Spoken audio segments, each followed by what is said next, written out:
Hey hi friends. So இன்னைக்கு நம்ம ஒரு வேற லெவலில் இருக்க த்ரில்லர் ட்ராமாவை தான் பார்க்க போகிறோம். என்ன கதைன்னு கேட்டிங்கன்னா, நம்ம படத்தில் வர ஹீரோயினுக்கு ஒரு அங்கிள் இருக்காரு. அவர் திடீர்னு இறந்து போறாரு ஒரு மர்மமான முறையில். அப்போ அவர் இறந்து போன இடத்துல ஒரு பசிலோட பீஸ் இருக்கு. அவரை கொலை பண்ணவன் தான் அதை போட்டிருக்கான். ஸோ அதே மாதிரி அந்த கொலைகாரன் யார் யாரெல்லாம் கொல்றானோ அவங்க எல்லாரோட இடத்துலையும் அந்த பசில போடுறான். ஏன் இந்த மாதிரி டிஃப்ரெண்டா வியர்டா பண்றான், அதுவும் இல்லாம இவன் கொலை பண்றதுக்கான அந்த ரீசன் என்ன அப்படின்றத கண்டுபிடிக்கிறதுக்கு நம்ம ஹீரோயின் ஒரு போலீஸாவே மாறிட்டா. ஏன்னா ஃபர்ஸ்ட் கொலை பண்ணதே அவளுடைய அங்கிள் தானே. ஸோ கதை முழுக்க பயங்கர ட்விஸ்டா அதுக்கப்புறம் த்ரில்லிங்கா போகும். கண்டிப்பா உங்களுக்கு பிடிக்கும். ஸோ இப்போதான் நம்ம சேனலுக்கு ஃபர்ஸ்ட் டைம் வரீங்கன்னா மறக்காம சப்ஸ்கிரைப் பண்ணி பெல் ஐக்கான் ஆல்ல வச்சுக்கோங்க. அதே மாதிரி இன்ஸ்டாவிலையும் ஃபாலோ பண்ணிக்கோங்க. வாங்க இப்போ நம்ம இந்த ஸ்டோரிக்குள்ள போயிடலாம். படத்துடைய ஸ்டார்டிங் சீன்ல நம்ம ஹீரோயின் தான் காட்டுறாங்க. அவளுடைய பேரு யூனா. இப்பதான் ஸ்கூல் முடிச்சுட்டு அப்படியே வீட்டுக்கு போயிட்டு இருக்கா. கரெக்டா இவ கிளம்புற டைம் பாத்தீங்கன்னா 8 மணி. பஸ்ல இருந்து அவளுடைய வீட்டுக்கு நடந்து போக ஆரம்பிக்கிறான். ஸோ இப்போ இவ பஸ்ல டிராவல் பண்ண டைம் பாத்தீங்கன்னா 40 மினிட்ஸ். 8:40க்கு இப்போ நடந்து போயிட்டு இருக்கா. இப்போ இங்க இருந்து அவளுடைய வீட்டுக்கு போறதுக்கு 20 மினிட்ஸ் ஆகும். ஸோ மொத்தமா பார்க்கும்போது அவ ஸ்கூல்ல இருந்து வீட்டுக்கு வரதுக்கு 1 மணி நேரம் ஆகும். ஸோ அப்படியே அவ வீட்டுக்கு போறா. அங்க டோர்ல பாஸ்வேர்டு போட்டிருப்பாங்க. அதை போட்டு அவ ஓபன் பண்ணி உள்ள போகும்போது அவளுடைய அங்கிள் பேரை வந்து சொல்லி கூப்பிட்டுட்டே இருக்கா. ஆனா அவளுடைய அங்கிள் எங்கேயுமே காணோம். லைட்ஸ் எல்லாம் வேற ஆஃப் ஆயிருக்கு. அப்போ கீழே ஏதோ ஒன்று கிடக்குதுன்னு சொல்லி அதை எடுக்கிறா. பார்த்தா அது ஒரு பசில். எங்க தான் போனாரு அப்படின்னு சொல்லி அவ சுத்தி முத்தியும் பார்த்துட்டு இருக்கும்போது அவளுடைய கால்ல லைட்டா ஏதோ ஈரமா இருக்கு. என்னன்னு சொல்லி குனிஞ்சு பார்த்தா அங்க ரத்தமா இருக்கு. அப்படியே முன்னாடி பார்க்கும்போது அவளுடைய அங்கிள் செத்து போய் கிடக்குறாரு. அவருடைய கழுத்திலேயே யாரோ ஒருத்தவங்க பயங்கரமா ஒரு ஷார்ப்பான பொருளை வச்சு குத்தி இருக்காங்க. சோ கரெக்டா 9 மணிக்கு தான் இதை பாக்குறா. அவளுடைய அங்கிள் டெட் பாடி அவ பார்த்ததுக்கு அப்புறம் ஒரு மாதிரி பிளாங்க் ஆயிட்டா. அவளுக்கு நிறைய விஷயங்கள் மறந்துருச்சு. அப்புறம் போலீஸ்க்கு கால் பண்ணியும் சொல்லிடுறா இந்த விஷயத்த. அவங்களும் பாத்தீங்கன்னா கரெக்டா ஒரு 9:14 வந்துடுறாங்க. அப்ப அந்த இடத்துல விசாரணைக்காக வந்த ஒரு போலீஸ் ஆஃபீஸர் நம்ம ஹீரோவை ஒரு மாதிரி பாக்குறாரு. சோ அவர் தான் நம்ம படத்துடைய ஹீரோ. அவருக்கு பாத்தீங்கன்னா நம்ம ஹீரோயினை பார்க்கும்போதே ஒரு மாதிரி பேட் வைப்ரேஷனா இருக்கு. அதாவது இவ தான் அந்த கொலை பண்ணிருப்பாளோ அப்படின்ற மாதிரி பார்த்த உடனே தோணும்ல, அந்த மாதிரி தான் அவருக்கு நம்ம ஹீரோயினை பார்க்கும்போது தோணுது. அதுக்கப்புறம் பாத்தீங்கன்னா போலீஸ்காரங்க அவங்களுடைய இன்வெஸ்டிகேஷனை ஆரம்பிக்கிறாங்க. நம்ம ஹீரோ ஃபர்ஸ்ட் டெட் பாடியை பார்க்கறான். அவருடைய கழுத்துல என்ன மாதிரியான ஒரு வெப்பனை வச்சு குத்திருக்காங்கன்னு சொல்லி பார்க்கும்போது அது வந்து இந்த டிராயிங் யூஸ் பண்ணக்கூடிய ஒரு ஷார்ப்பான பொருள் போல. அதை அவர் நோட் பண்ணிட்டு அப்படியே பக்கத்துல இருக்கக்கூடிய இன்னொரு ரூமுக்கு போறாரு. அது நம்ம ஹீரோயினோட ரூம் தான். அங்க நிறைய டிராயிங்லாம் அவ வரைஞ்சு வச்சிருக்கா.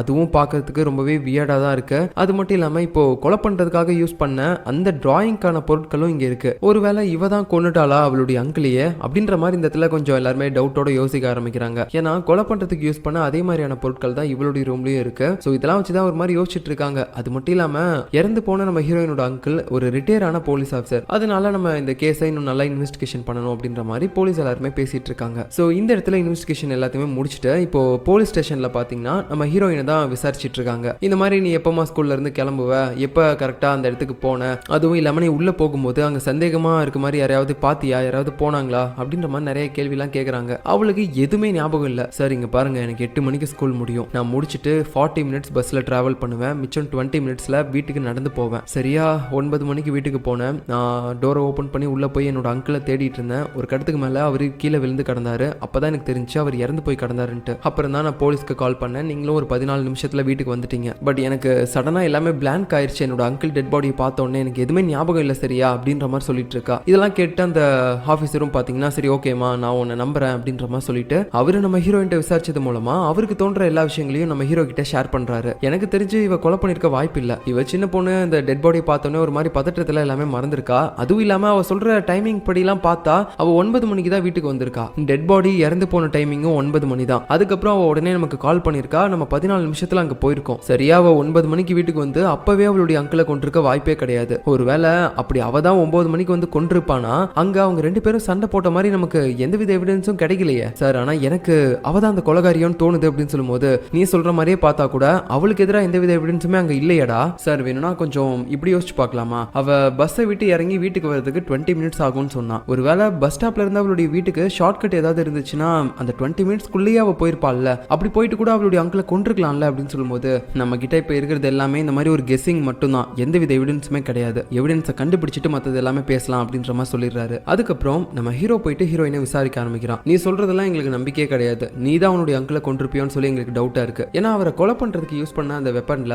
உன்னோட கைரேகை தான் இருக்கு. சார் என்ன சொல்றீங்க, கொலைகாரன் என்னோட ரூம்ல இருந்த அந்த பெயிண்டிங் டூலை யூஸ் பண்ணி என்னோட அங்கிளை கொலை பண்ணிருக்கான். அப்படி பார்த்தா அந்த பெயிண்டிங் டூல்ல என்னோட கைரேகையும் தானே இருக்கும். அதை வச்சு நான் தான் கொலை பண்ணன்ற மாதிரி சொல்றீங்க. இங்க பாருங்க, எனக்கு அதுக்கும் எந்தவித சம்பந்தமும் கிடையாது. என்னோட அங்கிள் இறந்து போனதுனால தான் உங்களுக்கு நான் கால் பண்ணி சொன்னேன். இப்போ நீங்க என்னையே கொலைகாரன்னு சொல்லி சந்தேகப்படுறீங்க அப்படின்ற மாதிரி அவ பேசும்போது சரி ஓகே இதுக்கு மேல வேற எதுவும் பண்ண முடியாதுன்னு சொல்லிட்டு அவளை அனுப்பிடுறாங்க. அப்புறம் பாத்தீங்கன்னா அவ வீட்டுக்கு வந்துட்டு ரொம்ப தனிமையா ஃபீல் பண்ண ஆரம்பிக்கிறா. அப்படியே அவளுடைய அங்கிள் இறந்து போய் கடந்திருப்பார்ல, அந்த இடத்துலயே அவளும் ஒரு மாதிரி படுத்துக்கிட்டு அப்படியே யோசிக்கிறா. ஒருவேளை இவங்க எல்லாரும் சொல்ற மாதிரி நான் தான் என்னோட அங்கிளை கொன்னுட்டேனா அப்படின்னு சொல்லிட்டு இவ ஒரு மாதிரி இமேஜினேஷன்ல நினைச்சு பாக்குறா. ஏன் இந்த மாதிரிலாம் யோசிக்கிறானா, இவ வீட்டுக்குள்ள வந்ததே இவளுக்கு சரியா ஞாபகம் இல்ல, ஒரு மாதிரி பிளாங்கா தான் இருக்கா. சோ அதுக்கப்புறம் திடீர்னு அவளுடைய அங்கிள் இறந்து போய் கடந்ததை அவ பார்த்த மாதிரி நினைச்சிருக்கா. சோ அதனாலதான் இப்படிலாம் யோசிக்கிறா, ஒருவேளை நான் தான் கொன்னுட்டேனா அப்படின்னு சொல்லிட்டு.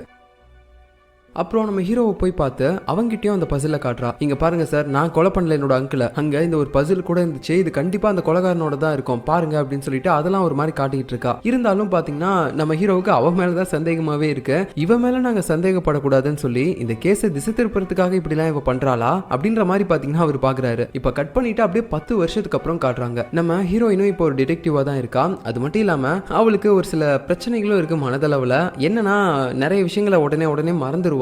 எதனாலனா அன்னைக்கு அவளுடைய அங்கிள் இறந்து போயிருந்தார்ல, அன்னைக்கு அதை பார்த்ததுல இருந்து தான் அவளுக்கு இந்த மாதிரி ஷார்ட் டைம் மெமரி லாஸ் நிறைய வந்துருச்சு. அது மட்டும் இல்லாம அவளுக்கு கனவுல கூட பாத்தீங்கன்னா அடிக்கடி அன்னைக்கு அந்த வீட்டுக்குள்ள போனது, அவளுடைய அங்கிள் இறந்து போய் கடந்ததை பார்த்தது, இது மட்டுமே தான் அதிகமா வந்துட்டு போயிட்டே இருக்கு. சோ இப்போ பாத்தீங்கன்னா இது எல்லாத்தையுமே வந்து ஒரு தெரபிஸ்ட் கிட்ட சொல்லிட்டு இருக்கா. நான் இந்த மாதிரி அன்னைக்கு பார்த்த விஷயங்கள் எல்லாத்தையுமே வந்து போலீஸ் கிட்ட சொன்னேன், பட் இருந்தாலும் வந்து யாருமே நான் இப்போதைக்கு நம்பல, என்னதான் வந்து எல்லாருமே சந்தேகமா பார்த்தாங்க, நான் தான் கொலைகாரின்ற மாதிரி, என்னால அதை ஏத்துக்கவே முடியல, இப்போ வரைக்கும் அப்படிதான் பாக்குறாங்க அப்படின்ற மாதிரிலாம் சொல்லும்போது, இங்க பாரு, நீ எப்பயுமே ஒரு வீட்டுக்குள்ளேயே இருக்காத, அதுவும் இல்லாம ஒரே விஷயத்தை பத்தி யோசிச்சுட்டே இருக்காத, கொஞ்சமாவது மைண்டை ஃப்ரீயா இருக்க விடு, அப்புறம் ஸ்ட்ரெஸ் ஃப்ரீயா இரு, ஏன் இவ்வளவு போட்டு குழப்பிக்கிற அப்படின்ற மாதிரி பாத்தீங்கன்னா அவங்களும் கொஞ்சம் அவளுக்கு ஆறுதலா பேசுறாங்க. இன்னொரு பக்கம் நம்ம ஹீரோவை காட்டுறாங்க. நம்மளால இப்போ வரைக்கும் பாத்தீங்கன்னா அந்த கேஸை விடுற மாதிரி தெரியல, அதை பத்தி தான் இப்போ வரைக்கும் யோசிச்சுட்டு இருக்கான். சோ ஏதோ ஒரு கடைக்கு போறான், அந்த இடத்துல இருக்கக்கூடிய ஒரு லேடி கிட்ட பேசலான்னு பார்க்கும்போது இவன் போலீஸ்ன்ற விஷயத்தையும் சொல்லிடுறான். அப்போ உடனே அந்த லேடியோட ஹஸ்பண்ட் பாத்தீங்கன்னா கோவத்துல அவனை அடிக்க வரான். ஏன்னு கேட்டீங்கன்னா அந்த லேடியோட ஹஸ்பண்ட் இதுக்கு முன்னாடி இந்த போதைப் பொருள் வழக்குலாம் நிறைய டைம் மாட்டிருக்கான் போல போலீஸ் கிட்ட. பட் இப்ப திருந்திட்டான், அந்த மாதிரி தப்பெல்லாம் பண்றது இல்ல. இருந்தாலும் நம்ம தப்பே பண்ணாம நம்மள தூக்கி உள்ள பிடிச்சி போட்டுருவாங்களோ அப்படின்னு நினைச்சுதான் இப்படி ஒரு மாதிரி பயத்துல நம்ம ஹீரோவை அடிக்க வரான். அந்த நேரத்துல நம்ம ஹீரோவோ அவனுடைய கையை பாத்தீங்கன்னா ஒரு விலங்குல மாட்டி விட்டு, இங்க பாரு, நான் உன்னை வந்து பிடிச்சிட்டு போறதுக்காகலாம் வரல, உன்னோட ஒய்ஃபை விசாரிக்கணுன்றதுக்காக தான் வந்தேன் அப்படின்ற மாதிரி சொல்லிட்டு அவகிட்ட பேச ஆரம்பிக்கிறான். ஆக்சுவலா அவன் நம்ம ஹீரோயினோட ஃப்ரெண்டு போல. 10 வருஷத்துக்கு முன்னாடி நம்ம ஹீரோயினோட அங்கிள் இறந்து போனதுக்கு அப்புறம் இவ வெளிநாட்டுக்கு போய் செட்டில் ஆயிட்டா, இன்னைக்கு தான் இப்ப வந்திருக்கா. அதனால தான் இவகிட்ட ஏதாவது க்ளூ கிடைக்குமா அப்படின்னு சொல்லி விசாரிக்கிறதுக்கு வந்திருக்கான். இவன் விசாரிச்சு பார்த்ததுல இவனுக்கும் எந்த க்ளூவும் கிடைக்கல. சரின்னு சொல்லிட்டு மறுபடியும் ஆஃபீஸுக்கு தான் போயிட்டு இருக்கான். அப்போ அங்க பாத்தீங்கன்னா நம்ம ஹீரோயின் உட்காந்துக்கிட்டு இருக்கா. இவன் என்ன இங்க இருக்கா அப்படின்ற மாதிரி அவன் பார்க்கும்போது அவன் நம்ம ஹீரோவை கலாய்க்க ஆரம்பிக்கிறா. 10 வருஷம் ஆயிடுச்சு, ஆனா இப்போ வரைக்கும் என்னோட அங்கிளை கொண்ட அந்த கொலைகாரனை உங்களால பிடிக்க முடியல அப்படின்ற மாதிரி சொல்லும்போது உடனே ஹீரோவும், உனக்கு 100 ஆயுசு, கரெக்டான நேரத்துக்கு வந்திருக்கா, இப்பதான் உன்னுடைய ஃப்ரெண்டு ஒருத்திக்கிட்ட நான் பேசிட்டு வந்தேன், வெளிநாட்டுல இருந்து வந்திருக்காள் அப்படின்னு சொல்லும்போது, யாரு அவளை எப்படி நீங்க பாத்தீங்க, அவ எப்படி இருக்கா, எங்க இருக்கா அப்படின்ற மாதிரிலாம் கேட்கும்போது உடனே இவனும், எதுக்காக நீ இவ்வளவு ஆர்வப்படுற அவளுடைய விஷயத்துல, ஒன்னும் இல்லையே சும்மாதான் அப்படின்ற மாதிரி பேசிட்டு அவ அங்கிருந்து போயிடுறா. சோ இப்போ வரைக்கும் நம்ம ஹீரோயின் தான் அவளுடைய அங்கிளை கொண்டிருக்கா அப்படின்ற மாதிரி இவனுக்கு சந்தேகம் இருக்குது போல. அதனாலதான் ஒரு மாதிரி சந்தேக பார்வையாவே பாக்குறான். கட் பண்ணா இப்ப அடுத்த சீன்ல 2 போலீஸ் ஆபீசர்ஸை காட்டுறாங்க. சோ இவங்க 2 பேரும் ஹீரோயினோட அங்கிள் கல்லறை இருக்குல்ல, அதுக்கு முன்னாடி நின்றுகிட்டு ஒரு மாதிரி சோகமா பேசிட்டு இருக்காங்க. ஏன்னா அவரு இவங்க 2 பேருக்குமே ஒரு ஃப்ரெண்டு போல. இவன் மட்டும் கண்டிப்பா ரிட்டையர் ஆகாம சர்வீஸ்ல இருந்திருந்தானா அன்னைக்கு அவன் செத்திருக்கவே மாட்டான்ல, நம்ம கூட ஒன்னா இருந்திருப்பான் அப்படின்னு சொல்லிட்டு இருக்கும்போது அங்க இருக்க கண்ணாடி போட்ட ஒரு ஆபீசர் சொல்றாரு, ஆனா இப்போ வரைக்கும் இந்த கேஸ்ல ஒரு போலீஸ் ஆபீசர் மட்டும் ஏதாவது தடயம் கிடைக்குதான்னு சொல்லி இன்னும் தேடிட்டு இருக்கான் 10 வருஷத்துக்கு அப்புறம் கூட. யார் அது அப்படின்னு கேட்கும்போது நம்ம ஹீரோவோட பேரை சொல்றாங்க. அவன் பேர் கிம். ஓ அவனா, அவன் எதுக்காக இப்போ வரைக்கும் இந்த கேஸை பார்த்துட்டு இருக்கான், அவன் இந்த கேஸை 10 வருஷமா பார்க்கறது கூட பிரச்சனை கிடையாது, ஆனா இவருடைய சொந்தக்கார பொண்ணு இருக்கால அவன் மேலேயே சந்தேகப்படுறான், அவ தான் தன்னோட அங்கிளையே கொன்னுட்டா அப்படின்னு சொல்லிட்டு. இந்த பைத்தியக்காரன் என்னத்துக்கு இப்படி எல்லாம் பண்ணிட்டு இருக்கான், எப்படி அவளே அவளுடைய அங்கிளை கொண்டிருப்பா அப்படின்ற மாதிரி பாத்தீங்கன்னா இவங்க 2 பேரும் நம்ம ஹீரோவை பத்தி பேசிட்டு இருக்காங்க. அடுத்து நம்ம ஹீரோயினை காட்டுறாங்க. அவ பாத்தீங்கன்னா அவளுடைய ஆபீஸ்க்கு போறா. சோ போகும்போது கூட பாத்தீங்கன்னா சின்ன குழந்தை மாதிரியே ஒரு மாதிரி வியர்டாவே பண்ணிட்டு இருப்பா. சுத்தி இருக்க எல்லாருமே அது ஒரு மாதிரி தான் பாத்துட்டு இருக்காங்க.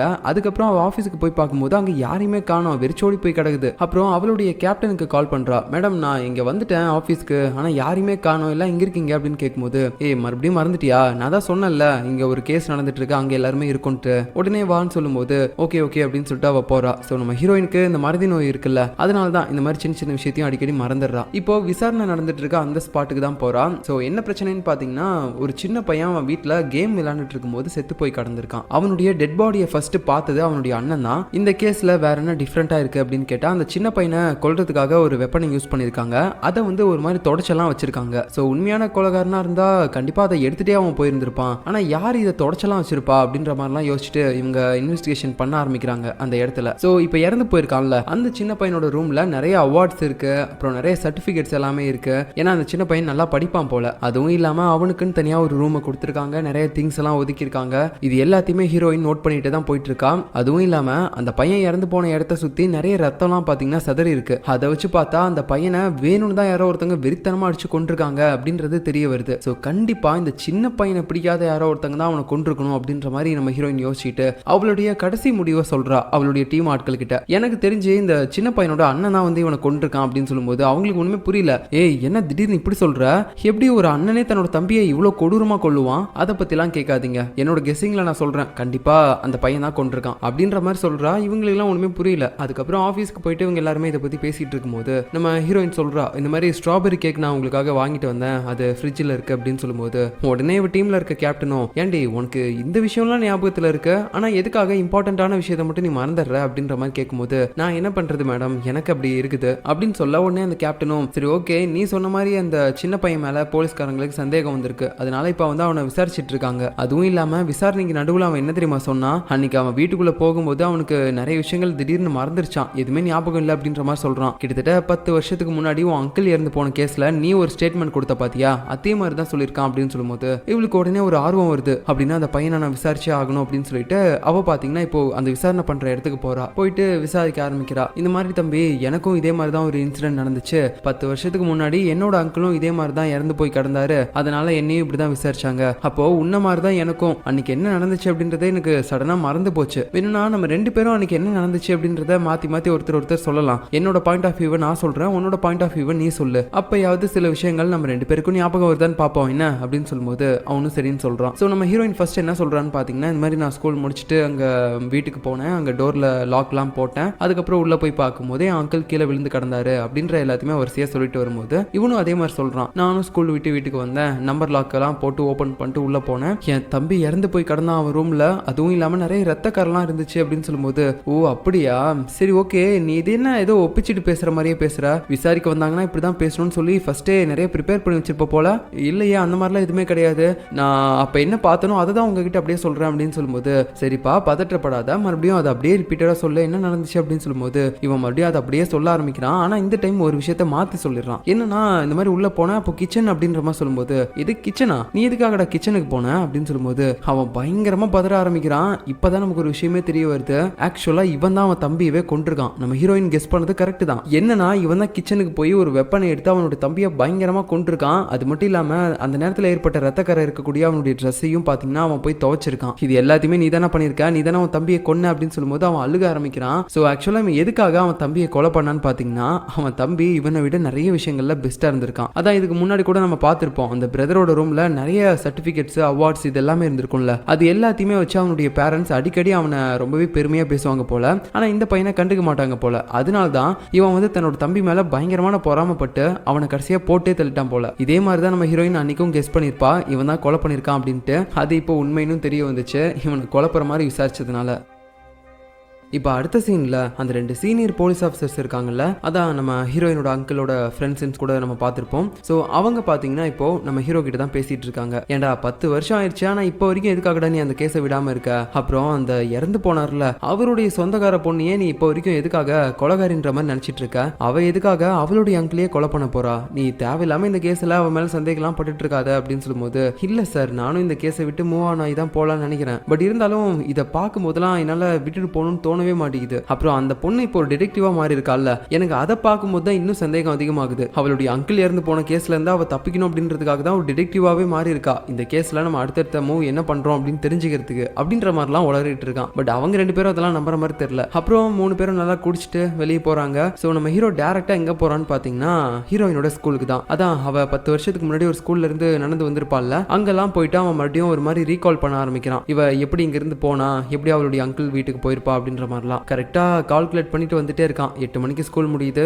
இந்த வழியாக தான் நடந்து போயிருப்பா, 40 மினிட்ஸ் டிராவல், அதுக்கப்புறம் பஸ்லேருந்து கீழே இறங்கி அவளுடைய அங்கிள் வீட்டுக்கு போயிட்டு இருந்திருப்பா. அப்படி அவன் யோசிச்சுட்டு போயிட்டே இருக்கும்போது அங்கே அவள் அங்கிள் வீட்டுக்கு போகிறதுக்கு 2 வழி இருக்கு. ஒன்று ஷார்ட் கட்டு, இன்னொன்று பார்த்தீங்கன்னா ஒரு நேர் வழின்னு வச்சுக்கோங்க. ஸோ அந்த நேர் வழியாக போனால் தான் 20 மினிட்ஸ் ஆகும். இந்த ஷார்ட் கட்டில் போனால் 8 நிமிஷத்துலேயே போயிடலாம். ஸோ இந்த ஷார்ட் கட்டில் 8 நிமிஷத்துக்குள்ளேயே வீட்டுக்கு போயிட்டு அதுக்கப்புறம் 9 மணி ஆகிறதுக்கு 12 நிமிஷம் இருந்திருக்கும். அதுக்குள்ளே அவளுடைய அங்கிளை அவள் கொண்டிருப்பா. அப்புறம் தான் எங்களுக்கும் அவள் கால் பண்ணி இந்த விஷயத்தெல்லாம் தான் சொல்லியிருக்கணும் அப்படின்ற மாதிரி இவன் பார்த்தீங்கன்னா ரொம்ப குழப்பத்தோட யோசிச்சுட்டு இருக்கான். இந்த கேஸை விடுற மாதிரியே தெரியல இவன். இப்படியே அந்த ஏரியா முழுக்க இவன் ஒரு மாதிரி சந்தேக பார்வையோட பார்த்துட்டு இருக்கும்போது திடீர்னு ஒரு போலீஸ்கார் வருது. 2 பேர் கீழே இறங்கி, டேய் யார் நீ இங்க என்ன பண்ற, எதுக்காக ஒரு மாதிரி எல்லா இடத்தையும் நோட்டம் விட்டுட்டு இருக்க அப்படின்ற மாதிரி கேட்டுட்டு இருக்கும்போது நம்ம ஹீரோவா உங்களுக்கு ஆல்ரெடி தெரியும் போல, ஏய் நீ இங்க என்னடா பண்ணிட்டு இருக்க அப்படின்னு சொல்லிட்டு அவங்க ஒரு மாதிரி பேச ஆரம்பிக்கிறாங்க. இப்ப சடனா பாத்தீங்கன்னா அங்க பக்கத்துல இருந்த ஒரு வீட்டுல இருந்த ஒரு லேடியும் வெளியே வராங்க. சார் வந்துட்டீங்களா, நான் தான் கம்ப்ளைண்ட் கொடுத்தேன், இவர் தான் ஒரு மாதிரி எங்க வீட்டை ஊத்து பார்த்துட்டு இருந்தாரு அப்படின்ற மாதிரி சொல்றாங்க. நம்ம ஹீரோவும் அப்படியே ஒரு மாதிரி பல்ப் வாங்கின மாதிரி நின்றுட்டு இருக்கான். சும்மா விசாரணைக்காக தான் இங்க வந்து பார்த்தேன் அப்படின்ற மாதிரி. அப்புறம் இந்த 2 ஆபீசர்ஸும் மறுபடியும் கார்ல போயிட்டு இருப்பாங்க. அவங்களுக்கு நம்ம ஹீரோ ஆல்ரெடி தெரியும்ல, அதனால ஒரு மாதிரி பேசிட்டு இருக்காங்க. இவன் இப்போ வரைக்கும் இந்த கேஸை விடல போல, 10 வருஷம் ஆயிடுச்சு, இன்னும் அதே ஏரியா கிட்ட சுத்திட்டு இருக்கான், எவிடன்ஸ் கிடைக்கும் அப்படின்னு சொல்லிட்டு எப்படிதான் இப்படிலாம் நினைக்கிறானே தெரியல அப்படின்ற மாதிரி பேசிட்டு இருக்காரு. அப்புறம் இதுல அந்த மேல் ஆபீசர் இருக்காருல்ல, அவருக்கு ஏதோ பசிக்குதுன்னு சொல்லிட்டு ஒரு இடத்துல போய் சாப்பிட்டுட்டு இருப்பாரு. அந்த டைம்ல ஒரு கார் பின்னாடி இருந்து ரெட் கலர்ல வேகமா வருது, வந்து சிக்னல்ல ஒரு மாதிரி நிக்குது. பட் அதுக்கப்புறம் பாத்தீங்கன்னா சிக்னல் போடுறதுக்கு முன்னாடி மறுபடியும் பறந்துடுது வேகமா. சோ இதை அந்த லேடி போலீஸ் ஆஃபீஸரும் பார்த்துட்டு உடனே அங்க இருந்து போலான்னு நினைக்கிறாங்க. ஆனா அவங்க கூட வந்து அந்த மேல் ஆஃபீஸர் அங்க சாப்பிட்டுட்டு இருக்காருல்ல, சோ அவரை விட்டுட்டு போக முடியாது அப்படின்னு சொல்லிட்டு நல்ல நேரம் நீ தப்பிச்சிட்ட அப்படின்னு சொல்லிட்டு அவங்க எந்த ஸ்டெப்புமே எடுக்காம கார்லயே உட்காந்துக்கிறாங்க. இன்னொரு பக்கம் நம்ம ஹீரோயின் பாத்தீங்கன்னா ஏதோ பர்ச்சேஸ் எல்லாம் பண்ணி முடிச்சுட்டு இப்ப வீட்டுக்கு வரா. அந்த நேரத்துல வேலை பாக்குற லேடி வெளியே கிளம்புவாங்களா, சடனா அந்த டைம்ல ஒரு கொரியர் பாய் வந்து ஒரு லெட்டர் கொடுக்குறாரு.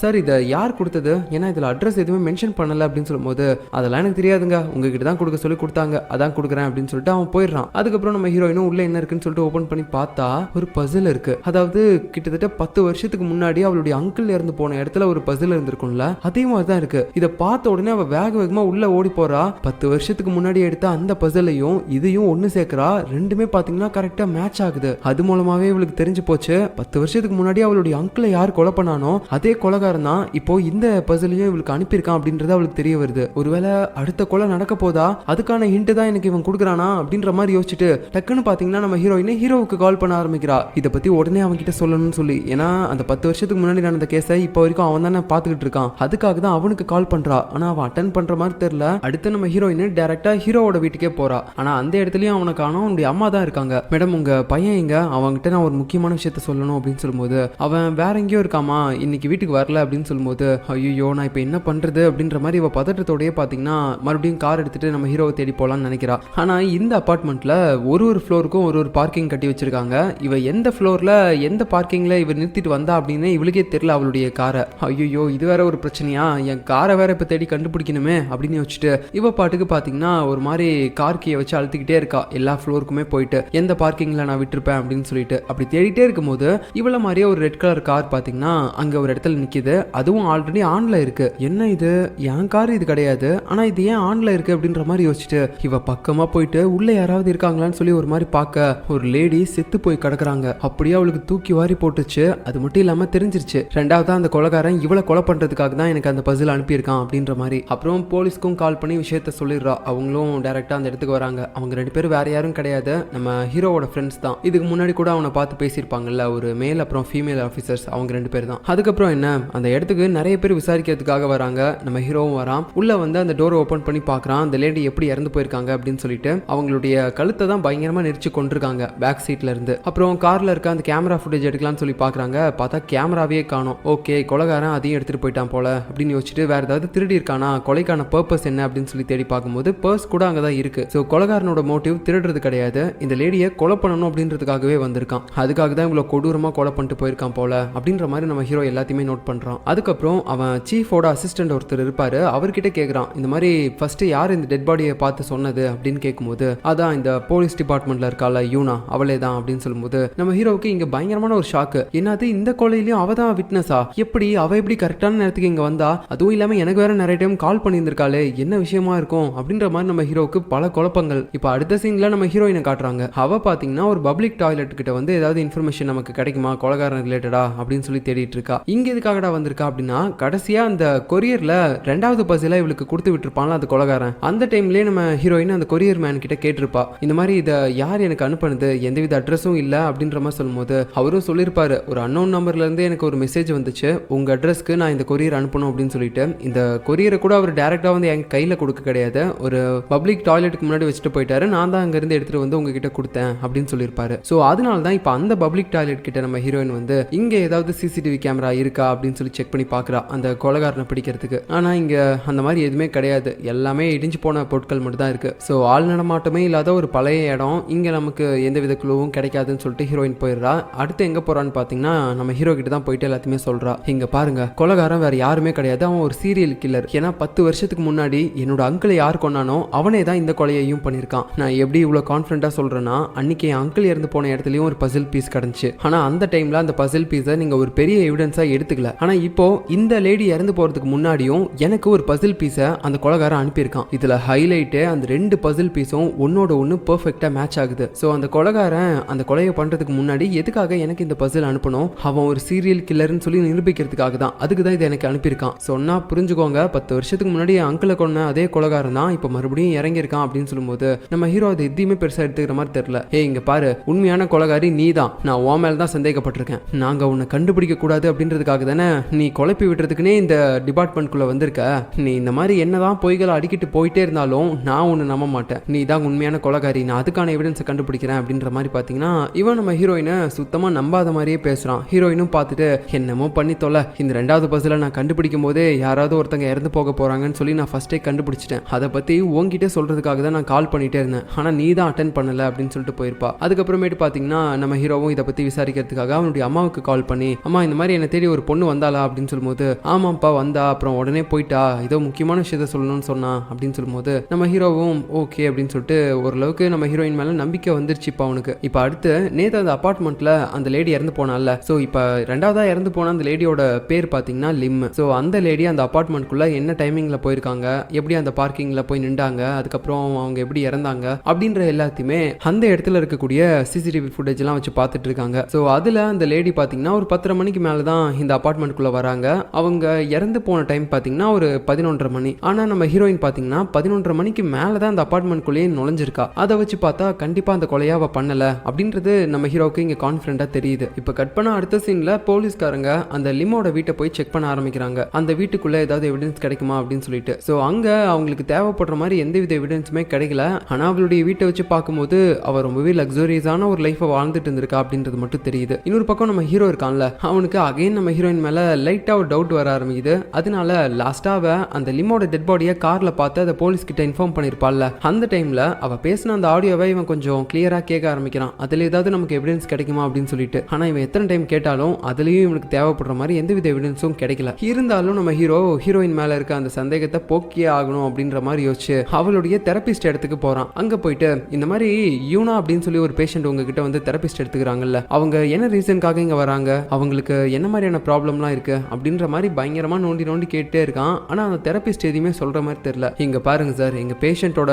விஷயம் எதையுமே எங்களால ஷேர் பண்ண முடியாது, அவங்க வந்து சொன்னா மட்டும்தான் எங்களால ஷேர் பண்ண முடியும், அது வரைக்கும் முடியாது அப்படின்னு சொல்லும்போது ஹீரோவும் கடைசி வரைக்கும் கேட்டு பார்த்துட்டு அப்படியே கம்முன்னு போயிடுறான். இதுக்கு மேல இவகிட்ட நம்மளால எதுவுமே கேட்க முடியாது அப்படின்னு சொல்லிட்டு அதுக்கப்புறம் அவன் ஆஃபீஸுக்கு போகும்போது அந்த இடத்துல நம்ம ஹீரோயினே வந்து டேரெக்டாக கேட்குறா, என்ன சார் என்னை பற்றி நிறைய இடத்துல நீங்கள் விசாரிச்சுட்டு இருக்க மாதிரி தெரியுது, எதுவாக இருந்தாலும் நீங்கள் என்கிட்ட டேரெக்டாகவே கேட்கலாம்ல, நானே உங்ககிட்ட எல்லாத்தையுமே சொல்லுவேன்ல அப்படின்னு சொல்லும்போது, ஆமாம் நீயே ஒரு கொலைகாரி, உங்ககிட்ட வந்து நான் டேரெக்டாக எல்லாத்தையுமே கேட்பேன் பாரு, அப்படியே என்கிட்ட உண்மையை எல்லாத்தையுமே சொல்லி கிழிச்சிருவேன் பாரு அப்படின்னு சொல்லும்போது, யோ எத்தனை டைம் சொல்கிறது, நான் கொலைகாரி கிடையாது அப்படின்னா இத்தனை போலீஸ் ஆஃபீஸர்ஸ் இருக்கும்போது கரெக்டாக அந்த கொலைகாரன் உன்னை மட்டும் தேடி எதுக்காக உன்னோட வீட்டுக்கு அந்த பசில் பீஸ் அனுப்பணும், இதுல இருந்தே தெரியுது நீ தான் அந்த கொலைகாரி, இந்த கேஸை திசை திருப்பணும் அப்படின்றதுக்காக தான் நீங்க போலீஸ் ஸ்டேஷனுக்குள்ளேயே வந்திருக்க அப்படின்ற மாதிரி பயங்கரமா திட்டி விட்டு அவன் அங்கிருந்து போயிடுறான். அடுத்து நம்ம ஹீரோ எங்க போறான் அப்படின்னு பாத்தீங்கன்னா அந்த லிம் இருக்கால இறந்து போன லேடி, அவளுக்கு சொந்தமா ஒரு பார் இருக்கு போல, கடைசியா அவ சாகிறதுக்கு முன்னாடி இந்த பார்ல இருந்து தான் வெளியே போயிருக்கா. இப்போ அதை பத்தி விசாரிக்கிறதுக்காக தான் அந்த பார்ல வேலை பார்க்கக்கூடிய ஒரு வெயிட்டர் லேடி கிட்ட வந்து பேசிட்டு இருக்கான். கரெக்டா அவங்க எத்தனை மணிக்கு இங்க இருந்து போனாங்க அப்படின்னு கேட்கும்போது அவளும் கரெக்டான டைமிங்க சொல்றா.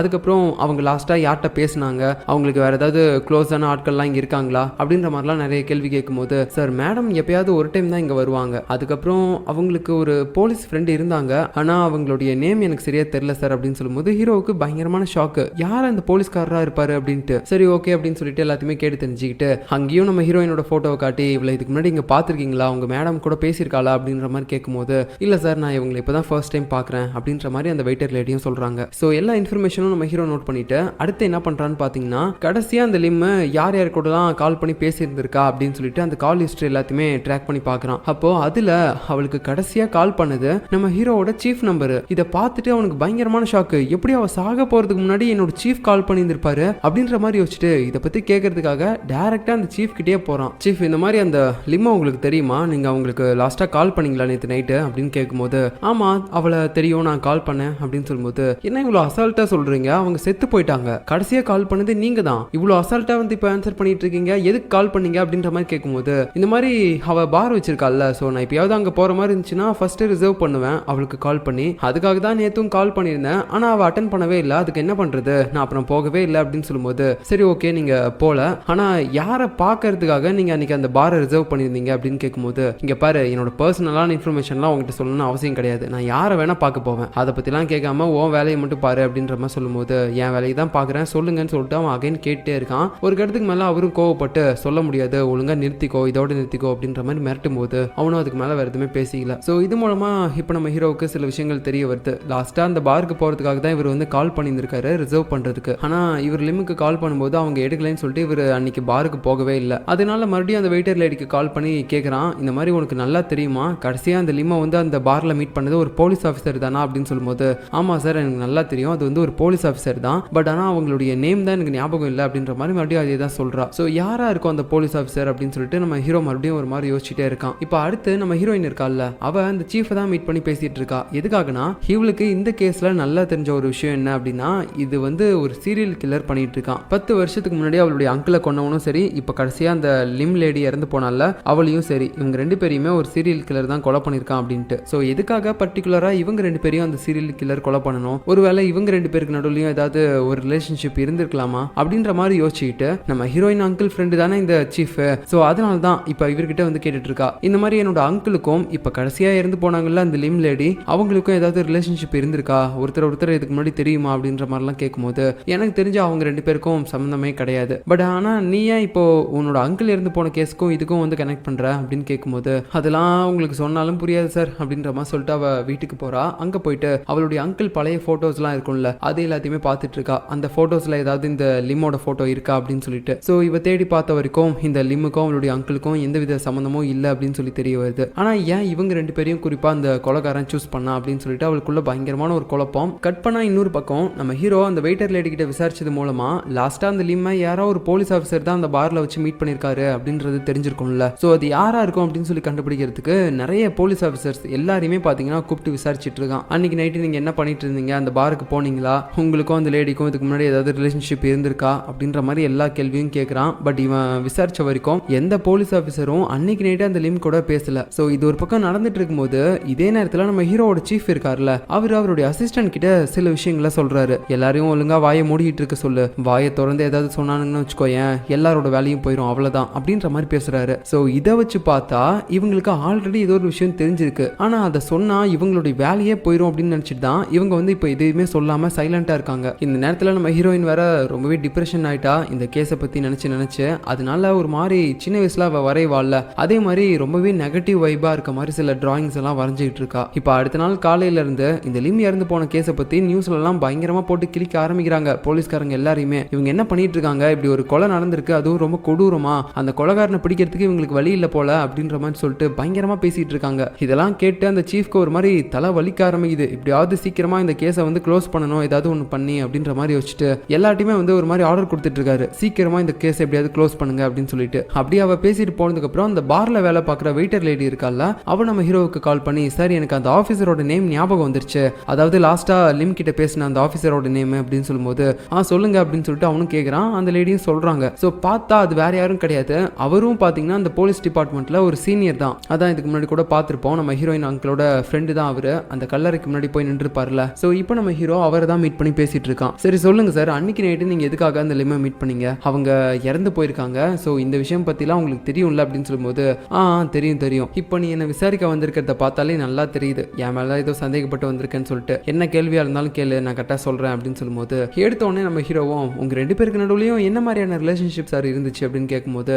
இங்க பாரு அதெல்லாம் என்னோட பர்சனல், அதெல்லாம் நான் என்னால் சொல்ல முடியாது, உனக்கு வேற ஏதாவது அன்னைக்கு நடந்த விஷயங்கள் தெரியணும் அப்படின்னா என்கிட்ட கேள்வி, நான் சொல்றேன், இந்த மாதிரியான கொஸ்டின்ஸ்லாம் என்கிட்ட கேட்காத அப்படின்னு சொல்லும்போது, சரி ஓகே சார், அன்னைக்கு அவங்க எத்தனை மணிக்கு கிளம்புறாங்க உங்களை விட்டு, அன்னைக்கு ஒரு 10 மணிக்கு மேலே கிளம்புனா, அதுக்கப்புறம் நீங்க அவங்கள ஃபாலோ பண்ணீங்களா, இல்லை நான் அதுக்கப்புறம் அதுக்கப்புறம் வீட்டுக்கு போயிட்டேன் அப்படின்ற மாதிரி சொல்றாரு. ஸோ இதுக்கு மேல வேற என்ன இவர்கிட்ட கேட்கணும்? ஒரு முக்கியமான இன்ஃபர்மேஷனா 2 பேருக்கு நடுவுலையும் இருக்க ரிலேஷன்ஷிப் தான். அதுக்கே அவர் ஆன்சர் பண்ணல. சரி ஓகே, இதுக்கு மேல இவர்கிட்ட பேசி பிரயோஜனம் இல்லை அப்படின்னு சொல்லிட்டு நானா கண்டுபிடிச்சிக்கிறேன் சார் அப்படின்னு சொல்லிட்டு ஹீரோ வந்துடுறான். இப்போ அடுத்த சீன்ல நம்ம ஹீரோவோட அந்த ஃப்ரெண்டு போலீஸ் இருக்கால, ஒருத்தி லேடி போலீஸ், அவ வந்து ஒரு மாதிரி யோசிச்சுட்டே இருக்கா. என்னன்னா லாஸ்டா இவ கார்ல வெயிட் பண்ணிட்டு இருந்திருப்பா. அந்த டைம்ல அந்த மேல் ஆஃபீஸர் கூட போய் சாப்பிட்டு இருந்திருப்பான்ல. அந்த டைம்ல ஒரு ரெட் கலர் கார் சிக்னல்ல நிக்காம போயிருக்கும்ல. ஆக்சுவலா அது அந்த லிம்மோட கார் தான். ஸோ இப்போ இந்த விஷயம் அவளுக்கு தெரிய வந்திருக்கு. அதனால ஒரு மாதிரி குழப்பத்தோட யோசிக்கிறா. நேத்தே நான் அவளை ஃபாலோ பண்ணி போயிருந்தேன்னா அந்த கொலைகாரன் யாருன்னு சொல்லி ஈஸியாக கண்டுபிடிச்சிருப்பேனே. ஆனா நான் போகாம தவற விட்டுட்டேன். என்னால தான் அந்த லேடி இறந்து போயிட்டாங்க அப்படின்னு சொல்லிட்டு ஒரு மாதிரி கில்ட்டா யோசிக்கிறா. அது மட்டும் இல்லாம நம்ம ஹீரோவுக்கும் கால் பண்ணி அந்த லிம்மோட கேஸ் இப்போ எப்படி போயிட்டு இருக்கு, ஏதாவது எவிடன்ஸ் கிடைச்சா அப்படின்ற மாதிரிலாம் கேட்கிறா. நம்ம ஹீரோவும் அவனுக்கு கிடைச்சிருக்க எவிடன்ஸ் மட்டும் தான் சொல்லிட்டு இருக்கான். இப்போ அடுத்து அந்த சீஃபோட அசிஸ்டன்ட் இருக்கான்ல, அவன் நம்ம ஹீரோ கிட்ட வந்து ஒரு முக்கியமான விஷயத்த சொல்றான். என்னன்னா அந்த லிமோட பேக் எடுத்திருப்பாங்கல்ல, அதுல இருந்து அவளுடைய ரெசிடென்ட் கார்டு மட்டும் எடுத்திருக்காங்க. அதாவது அவ ஒரு இடத்துல தங்கறதுக்காக அந்த கார்டை யூஸ் பண்ணுவாங்க. சோ அந்த கார்டை எதுக்காக கொலைகாரன் எடுத்தான்னு தெரியல அப்படின்னு சொல்லும்போது ஹீரோவும் அதை பத்தி யோசிக்க ஆரம்பிக்கிறான். அந்த கார்டை வச்சு ஃபர்ஸ்ட் அந்த கொலைகாரன் என்ன பண்ணுவான் அப்படின்னு சொல்லிட்டு. ஏன்னா அந்த கார்டுல அவனுக்கு எந்த வித யூஸும் கிடையாது. அதோட ஓனர் மட்டும் தான் யூஸ் பண்ண முடியும். அப்படி இருக்கும்போது அதை ஏன் அவன் எடுத்தான் அப்படின்னு சொல்லிட்டு ஒரு மாதிரி யோசிச்சுட்டு இருக்க. இப்ப அடுத்த சீன்ல நம்ம ஹீரோயின் இருக்கால, அவ வந்து ஏதோ லெசன் மாதிரி எடுத்துட்டு இருக்கா. நிறைய ஜூனியர் போலீஸ் ஆஃபீஸருக்கு ஒரு கேஸை எடுத்தா எப்படி ஹேண்டில் பண்ணணும், எப்படி முடிக்கணும் அப்படின்னு சொல்லிட்டு எல்லாத்தையுமே சொல்லிட்டு இருக்கா. அதுக்கப்புறம் இப்போ அவளுக்கு டவுட்டா இருக்கக்கூடிய அந்த லிமோட கேஸை பத்தியும் யோசிக்க ஆரம்பிக்கிறா. எப்படி அந்த கொலைகாரன் ஃபர்ஸ்ட் காருக்குள்ள போயிருப்பான், ஒரு வேளை முன்னாடியே அந்த காருக்குள்ள போயிருந்தானா வேற எப்பயாவது கொண்டிருக்கலாம்ல, எதுக்காக கரெக்டா அந்த அபார்ட்மெண்ட்குள்ள வந்து கொல்லணும், ஒரு வேளை எனக்கு தெரியற மாதிரி தான் கொல்லணும்னு நினைச்சு கொண்டிருப்பானா, ஒண்ணுமே புரியலையே அப்படின்னு சொல்லிட்டு ஒரு மாதிரி நம்ம ஹீரோயின் யோசிச்சுட்டே இருக்கா அதை பத்தியே. அடுத்து நைட் ஆகுது. அவ அப்படியே பாத்தீங்கன்னா வீட்டுக்கு போறா. அந்த இடத்துல அந்த வேலை பார்க்குற லேடி இருக்காங்கல்ல, அவங்களும் ஹீரோயினுக்காக வெயிட் பண்ணிட்டு அப்படியே தூங்கிட்டாங்க போல. வெளியே மழை வேற பெஞ்சிட்டு இருக்கு. ஹீரோயின் அதை பார்த்துட்டு, ஆன்ட்டி நீங்க இன்னைக்கு இங்கேயே தூங்கிக்கோங்க, ஒன்றும் பிரச்சனை இல்லை அப்படின்னு சொல்றா. ஆனா அந்த ஆன்ட்டி அதெல்லாம் கேட்குற மாதிரியே தெரியல. எதுவுமே பேசாம அங்கிருந்து எழுந்து போயிடுறாங்க. அவங்க போனதுக்கு அப்புறம் திடீர்னு கரண்ட் வேற கட் ஆயிருது. அப்படியே வீடே இருட்டா இருக்குது. கிட்டத்தட்ட நம்ம ஹீரோயினோட அங்கிள் இறந்து போகும்போது வீடு எப்படி இருந்திருக்குமோ அதே மாதிரி இருக்கு. இதை நினைச்சு அவ ஒரு மாதிரி சேடா இருக்கும்போது திடீர்னு அவளுடைய அங்கிள் இறந்து போகும்போது அவளுக்கு மறைஞ்ச சில மெமரிஸ் எல்லாமே மறுபடியும் ஞாபகம் வருது. அது என்னன்னா அன்னைக்கு அவளுடைய அங்கிள் இறந்து கீழே கிடந்தாருல, அந்த டைம்ல அந்த கொலைகாரன் அவளுக்கு பின்னாடி தான் இருந்திருக்கான். இந்த விஷயம் இப்பதான் நம்ம ஹீரோயினுக்கே ஞாபகம் வருது. அட ஆமா, அன்னைக்கு அவன் என் பின்னாடி தானே இருந்தான் அப்படின்னு சொல்லிட்டு இப்ப அப்படியே கட் பண்ணிட்டு அடுத்த நாள் காலையில நம்ம ஹீரோயின் பாத்தீங்கன்னா அவளுடைய டிபார்ட்மெண்ட்ல இருந்து நம்ம ஹீரோவோட டிபார்ட்மெண்ட்க்கு வந்துடுறா, டிரான்ஸ்பர் ஆயிட்டு. வந்த உடனே அவ பாட்டுக்கு எல்லாருக்குமே ஒரு வணக்கத்தை போட்டுட்டு அவளுடைய டேபிளுக்கு போயிட்டு திங்ஸ் எல்லாத்தையுமே ஒரு மாதிரி அரேஞ்ச் பண்ணி வச்சிட்டு இருக்கா. நம்ம ஹீரோவுக்கு அதெல்லாம் பார்க்க செம்மையா காண்டாகுது. இவ எதுக்காக என்னோட டிபார்ட்மெண்ட்க்கு வந்தா அப்படின்ற மாதிரி முறைச்சு பார்த்துக்கினே இருக்கான். அப்புறம் நம்ம ஹீரோயினை தனியா கூப்பிட்டு, எதுக்காக நீ இப்போ என்னோட டிபார்ட்மெண்ட்குள்ள வந்திருக்க, உனக்கு என்னதான் வேணும், இந்த கேஸ்ல நாங்க என்னென்னலாம் பண்ண போறோம் அப்படின்றத நீ விடாம மோப்பம் முடிக்கணும்னு நினைக்கிறியா என்ன, இந்த கேஸ்ல நீ மாட்டிடக்கூடாது அப்படின்றதுக்காக தானே இங்க வந்திருக்க அப்படின்னு சொல்லும்போது, என்ன உளறிட்டு இருக்க, நான் எத்தனை டைம் தான் உங்ககிட்ட சொல்றது, இந்த கொலைக்கும் எனக்கும் எந்த வித சம்பந்தமும் கிடையாது, உண்மையான கொலைகாரனை பிடிக்கணும் அப்படின்றதுக்காக தான் இப்ப நான் உங்களோட கேங்லயே வந்து ஜாயின் பண்ணிருக்கேன், சும்மா தேவையில்லாம எப்பவுமே என் மேல பழிய போட்டுட்டே இருக்காத, உன் சீஃப் தான் எனக்கு ஆர்டர் கொடுத்தாரு இங்க வரதுக்கு அப்படின்னு சொல்லும்போது நம்ம ஹீரோவுக்கு அதை கேட்டோன்னே செம்மையா காண்டாயிருது. உடனே அவனோட சீஃப் கிட்ட போயிட்டு, எதுக்காக சீஃப் நீங்க அவளை என்னோட டிபார்ட்மெண்ட்குள்ள போட்டீங்க, என்ன வேணும்னே வெறுப்பேத்துறதுக்காக தானே இதெல்லாம் பண்றீங்க அப்படின்னு சொல்லும்போது, இங்க பாரு வெளியில நியூஸ்லாம் பாக்குறியா இல்லையா, நம்ம போலீஸ் ஸ்டேஷனை பத்தி பயங்கரமா கழுவி ஊத்திட்டு இருக்காங்க, அந்த லிம்ன்ற லேடிய கொடூரமா கொலை பண்ணிருக்கக்கூடிய அந்த கொலைகாரனை நம்ம கண்டுபிடிக்க முடியல, நமக்கு வக்கீல்லைன்னு சொல்லி பயங்கரமா கேக்குறாங்க, அதனாலதான் நான் அவளை இங்க வர சொன்னேன், இதுல உனக்கு என்ன பிரச்சனை, நீ உன் வேலையை பாரு, அவ வேலையை பார்க்கட்டும், அவ்வளவுதான் அப்படின்ற மாதிரி சொல்லிடுறாரு. பட் இருந்தாலும் ஹீரோவுக்கு ஒரு மாதிரி கோவமா தான் இருக்குது. கட் பண்ண அடுத்த சீன்ல நம்ம ஹீரோயின் பாத்தீங்கன்னா அந்த தெரபிஸ்ட் இருக்கால, அவளை மீட் பண்ணி பேசிட்டு இருக்கா. மேடம், எப்படியோ இந்த 10 வருஷத்துல எனக்கு ஒரு சின்ன விஷயம் ஞாபகம் வந்திருக்கு. என் அங்கிள் இறந்து போனப்போ அன்னைக்கு நைட்டு அந்த கொலைகாரன் எனக்கு பின்னாடி தான் இருந்திருக்கான். ஆனா நான் அதை பார்த்து அவனை பத்தி யார்ட்டுமே எதுவுமே சொல்லாம விட்டுருக்கேன். ஏன்னா எனக்கு இப்பதான் இந்த மெமரியே ஞாபகம் வந்திருக்கு. ஓ அப்படியா, ஆனா அன்னைக்கு நீ ஏன் திரும்பி பார்க்கல, அவனை பார்த்துருக்கலாம்ல, அவ ஃபேஸ் பார்த்துருந்தீங்கன்னா யார் இந்த கொலைகாரன்னு சொல்லி கண்டுபிடிச்சிருக்கலாம்ல. பார்த்துருக்கலாம் தான், பட் ஆனா எனக்கு பயமா இருந்துச்சு, என் அங்கிளையே ஆல்ரெடி கொலை பண்ணிட்டான், அப்புறம் நான் திரும்பி பார்த்து அவன் ஃபேஸை கண்டுபிடிச்சிட்டுனா அவன் என்னையும் கொலை பண்ணிட்டு போயிட மாட்டான், அதனால தான் மேடம் நான் அன்னைக்கு திரும்பி பார்க்கல அப்படின்ற மாதிரி பேசிட்டு இருக்கா. இப்போ அடுத்து நம்ம ஹீரோ அந்த அபார்ட்மெண்ட்ல பார்க்கிங்ல இருந்த அந்த சிசிடிவி கேமரா ஃபுட்டேஜ் தான் மறுபடியும் பார்த்துட்டு இருக்கான். அந்த லிம்மோட கார் அந்த பார்க்கிங் இடத்துக்கு வருது. பட் இருந்தாலும் காருக்குள்ள என்ன நடக்குது அப்படின்றத இவனால சரியா பார்க்கவே முடியல. ஸோ கொஞ்சம் எடிட்டிங்லாம் பண்ண சொல்றான். கொஞ்சம் அந்த கண்ணாடி கிட்ட ஜூம் போங்க, அப்படியே பிரைட்னஸும் ஏத்துங்க, எப்படி தெரியுதுன்னு பார்ப்போம் அப்படின்னு சொல்லும்போது அவனும் அதே மாதிரி பண்றான். ஸோ இப்போ அந்த லேடியோட ஃபேஸ் வந்து கிளியரா தெரியுது, அந்த லிம்மோட ஃபேஸ். ஆனா அவளுக்கு பின்னாடி பின்னாடி இருக்கக்கூடிய அந்த கொலகாரனோட ஃபேஸ் மட்டும் தெரியவே இல்லை. அதுக்கப்புறம் நம்ம ஹீரோ பார்க்கிங்கே டைரக்டா போறான். அங்க போயிட்டு ஒரு மாதிரி குழப்பத்தோட பார்த்துட்டு இருக்கான். அந்த கொலகாரன் டிராவல் பண்ணி வரும்போது கூட கொண்டிருக்கலாம், இல்ல ஆள் நடமாட்டமே இல்லாத வேற ஒரு இடத்துல கூட கொண்டிருக்கலாம். சம்பந்தமே இல்லாம எதுக்காக இந்த பார்க்கிங்ல வந்து அவன் கொண்டிருக்கணும் அப்படின்ற மாதிரி அவன் யோசிச்சுட்டு இருக்கும்போது நம்ம ஹீரோயின் அங்க வந்து எனக்கு தெரிஞ்ச அந்த கொலகாரன் இந்த இடத்துக்கு அவளை வர வச்சு கொலை பண்ணதுக்கு ஒரு காரணம் இருக்கலாம். அது என்ன அப்படின்றது எனக்கு தெரியல, பட் அது வந்து அந்த கொலகாரனுக்கு தான் தெரியும். இன்னொன்னு, அவளை இங்க கொலை பண்றதுக்கு முன்னாடி அவகிட்ட ஏதாவது ஒரு விஷயத்த கேட்கணும்னு நினைச்சு அதை கேட்டிருக்கலாம். அது அவ சொன்னதுக்கு அப்புறம் தான் அவன் கொலை பண்ணிருப்பான் அப்படின்னு சொல்லும்போது உடனே ஹீரோவும் அது எப்படி நீ கன்ஃபார்மா சொல்ற, ஏதோ ஒரு விஷயத்த கேட்டுட்டு தான் அந்த லேடி அவன் கொலை பண்ணிருக்கான் அப்படின்னு சொல்லிட்டு அப்படின்னும் போது உடனே நம்ம ஹீரோயினும் ஏன்னா அந்த பசில்ல அப்படிதான் இருந்துச்சு, ஏதோ ஒரு விஷயத்த ரகசியமா கேட்டு வாங்குற மாதிரி அந்த பசில்ல ஒரு உருவத்தை பார்த்தேன், அதனால தான் நான் கெஸ் பண்ணேன் அவன் அந்த மாதிரி கொலை பண்ணிருக்கலாம் அப்படின்னு சொல்லிட்டு அப்படின்ற மாதிரி ஹீரோயின் பேசிட்டு இருக்கா. அதுக்கப்புறம் பாத்தீங்கன்னா நம்ம ஹீரோவோட வீட்டுக்கே போயிட்டு அங்க அவன் அம்மா கிட்ட ஒரு மாதிரி ஜாலியா சிரிச்சு பேசிட்டு சாப்பிட்டுலாம் இருக்கா. அந்த டைம்ல நம்ம ஹீரோவோட சின்ன வயசு விஷயங்கள் எல்லாத்தையுமே பாத்தீங்கன்னா நம்ம ஹீரோவோட அம்மா சொல்றாங்க. அதனால அவனும் ஒரு மாதிரி ஷை ஆயிட்டு அங்க இருந்து போறான். ஏமா எல்லாத்தையுமே தேவையில்லாம இவகிட்ட சொல்லிட்டு இருக்க அப்படின்னு சொல்லிட்டு. அதுக்கப்புறம் நம்ம ஹீரோயினும் ஃபாலோ பண்ணிட்டே போறா. இங்க பாரு, நான் கொலகாரி இல்லைன்னு சொல்லி உன்கிட்ட பல டைம் சொல்லிட்டேன், ஆனா நீ அதை ஏன் புரிஞ்சுக்க மாட்டானே தெரியல, இப்பயாவது என்ன நம்பு, நான் கொலகாரி கிடையாது, உண்மையான கொலகாரனை கண்டுபிடிக்கிறதுக்காக தான் நானும் துடிச்சிட்டு இருக்கேன் அப்படின்னு சொல்லும்போது ஹீரோவும் பார்க்கலாம், எனக்கு இப்போ வரைக்கும் நம்பிக்கை வரல, பட் நம்பிக்கை வந்ததுக்கு அப்புறம் சொல்றேன் நீ கொலகாரியா இல்லையான்னு. இப்போ அடுத்த சீன்ல போலீஸ் ஸ்டேஷன்ல பாத்தீங்கன்னா நம்ம ஹீரோயின் இது வந்து ஒரு சீரியல் கில்லர் கேஸ். இதுக்கு முன்னாடி என் அங்கிள் இறந்து போனப்பையும் சரி, இப்போ இந்த லிம் இறந்து போனப்பையும் சரி, ரெண்டையுமே பண்ணது ஒரே ஒரு கொலகாரம் தான். அதை வச்சுதான் சொல்றேன் இது வந்து ஒரு சீரியல் கில்லர் கேஸ் அப்படின்னு சொல்லும்போது அவங்க எல்லாருமே ஒரு மாதிரி ஷாக் ஆகுறாங்க. ஏமா நீ என்ன ஏதோ படத்துல வர மாதிரி வந்து உளறிட்டு இருக்க, அவங்ககிட்ட என்ன எவிடன்ஸ் இருக்கு அப்படின்னு சொல்லும்போது இந்த பசில் தான், என்னோட அங்கிள் இறந்து போனப்போ இதே பசில் தான் அந்த இடத்துல கடந்துச்சு, இப்போ இந்த லிம் இறந்து போறதுக்கு முன்னாடியும் இதே பசில் தான் அந்த கொலகாரன் எனக்கு அனுப்பியிருக்கான். ஸோ இந்த பசிலும் பர்ஃபெக்டா மேட்ச் ஆகுது. இப்போ நமக்கு தெரிய வேண்டியது எல்லாமே கொலகாரன் யாரு, என்ன பர்பஸ்க்காக இவங்களை கொலை பண்ணிருக்கான் அப்படின்றத தான் கண்டுபிடிக்கணும். அதுவும் இல்லாம அவன் ஒருத்தங்களை கொலை பண்றானா கொஞ்சம் அவங்க கூட ஃப்ரெண்ட்லியா பேச ஆரம்பிச்சு அதுக்கப்புறம் அவங்க எங்கெங்கெல்லாம் போறாங்க, அவங்களுடைய ரெகுலரான லைஃப்ல என்னென்ன ரொட்டீன்லாம் நடக்குது அப்படின்ற எல்லாத்தையுமே தெரிஞ்சுக்கிட்டு அதுக்கேற்ற மாதிரி தான் அவங்களை எங்க கொல்லணும் அப்படின்றதே அவன் பிளான் பண்றான் அப்படின்ற எல்லாத்தையுமே நம்ம ஹீரோயின் சொல்லும்போது அதை கேட்டு இவங்க ஷாக் ஆயிடுறாங்க. பரவாயில்லையே, நம்ம ஏதோ சும்மா விளையாட்டுக்கு தான் பேசுறான்னு நினைச்சா உண்மையாவே நிறைய டீட்டெயில்ஸ்லாம் கலெக்ட் பண்ணிட்டு வந்திருக்கா போலயே அப்படின்ற மாதிரி பாக்குறாங்க. ஸோ இந்த டைம்ல நம்ம ஹீரோவே நம்பிட்டான் இவ உண்மையாவே கொலகாரியா இருக்க மாட்டா, போலீஸ்காரியா தான் இருப்பா போல அப்படின்ற மாதிரி. ஸோ இப்போ அடுத்த சீன்ல அந்த லிம் இறந்து போனால அவளுடைய அப்பா ஒரு ஊர்ல தங்கியிருக்காரு அப்படின்றது தெரிய வருது. ஸோ அவரை போய் மீட் பண்ணி விசாரிச்சோம்னா தன்னுடைய பொண்ணு என்ன மாதிரி கேரக்டர், அது மட்டும் இல்லாம அவ கூட வேற யாராவது க்ளோஸா இருந்தாங்களான்னு சொல்லி கண்டுபிடிக்கலாம் அப்படின்னு சொல்லிட்டு அவளுடைய அப்பா விசாரிக்கிறதுக்காக ஹீரோவும் ஹீரோயினும் கிளம்புறாங்க. ஹீரோவுக்கு ஒரு மாதிரி விருப்பமே இல்ல ஹீரோயின் கூட போறதுக்கு, ஆனா இப்போ அவ நம்ம டீம் ஆச்சே கூட்டு போய் தான் ஆகணும் அப்படின்னு சொல்லிட்டு வேண்டா வெறுப்புக்கு கூட்டு போறான். அடுத்து அவங்க ரெண்டு பேரும் அந்த லிமோடைய அப்பா வீட்டுக்கு போயிட்டாங்க. ஆனா அங்க போயிட்டு எவ்வளவு நேரம் கதவை தட்டினாலும் யாருமே வந்து ஓபன் பண்ணவே மாட்டாங்க. அப்பதான் நம்ம ஹீரோயினே ஒரு விஷயத்தை கண்டுபிடிக்கிறா. என்னன்னா அந்த வீட்டுக்கு நிறைய லெட்டர்ஸ் கூட வந்திருக்கு, ஆனா அது எதுவுமே பாத்தீங்கன்னா அவங்க எடுக்கவே இல்லை ரொம்ப நாளா. அது மூலமாவே இவங்க ரெண்டு பேருக்கும் தெரிஞ்சிருச்சு பல வருஷமா இந்த வீட்டுல யாருமே குடி இல்ல போல. சோ அப்படி பார்க்கும்போது லிமோடைய அப்பா இப்ப எங்க இருக்காரு அப்படின்னு சொல்லிட்டு ஒரு மாதிரி குழப்பத்தோட யோசிச்சுட்டு இருக்காங்க. அப்புறம் அந்த வீட்டு பக்கத்திலேயே ஒரு வயசான ஆள் வந்து கடை வச்சிருக்காரு. அவர்கிட்ட போயிட்டு சில இன்ஃபர்மேஷனை அவங்க கேதர் பண்றாங்க. சார், இந்த இடத்துல ஒரு பெரியவர் இருந்தார்ல, அவர் இப்போ எங்க இருக்காரு, அவருடைய கான்டாக்ட் நம்பர் ஏதாவது உங்ககிட்ட இருக்கா அப்படின்னு சொல்லும்போது அவருடைய நம்பர் நான் கொடுப்பேன், ஆனா நீங்க போன் பண்ணாலும் அவர் எடுக்க மாட்டாரு, ஏன்னா இப்போ அவர் ஒரு மென்டல் ஹாஸ்பிட்டல்ல இருக்காரு அப்படின்னு சொல்லும்போது ஏன் சார் அவருக்கு என்னாச்சு, அவர் மனதளவுல ஏதோ பாதிக்கப்பட்டாருப்பா, அதனாலதான் இங்க பக்கத்துல இருக்க ஒரு மனநல ஹாஸ்பிட்டல்ல அவர் சேர்த்திருக்காங்க, அவர் அங்கதான் இருக்காரு அப்படின்னு சொல்லும்போது இவங்க ரெண்டு பேரும் அந்த இடத்துக்கு போறாங்க, அந்த மென்டல் ஹாஸ்பிட்டலுக்கு. அப்ப அங்க வேலை பார்க்குற அந்த லேடியும் சொல்றாங்க அவருக்கு நிறைய நினைவுகள்லாம் மறந்து போச்சு, அவரு எப்பயுமே ஞாபக மருதியாவே தான் இருக்காரு, நாங்க போய் பேசினாலும் பேசவே மாட்டாரு, நீங்க வேணா பேசி பாருங்க, பேசுறாரான்னு பாப்போம் அப்படின்ற மாதிரி அவங்க சொல்றாங்க. இந்த நேரத்துல பாத்தீங்கன்னா நம்ம ஹீரோயின் இதெல்லாமே கேட்டு வந்துட்டு இருப்பாள்ல, அப்போ அவங்க ஒரு ஸ்கூல் ட்ரெஸ் போட்டிருக்கக்கூடிய ஒரு பொண்ணையும் பாக்குறா. நீ போய் விசாரிச்சுட்டு நான் வந்துடுறேன் அப்படின்னு சொல்லிட்டு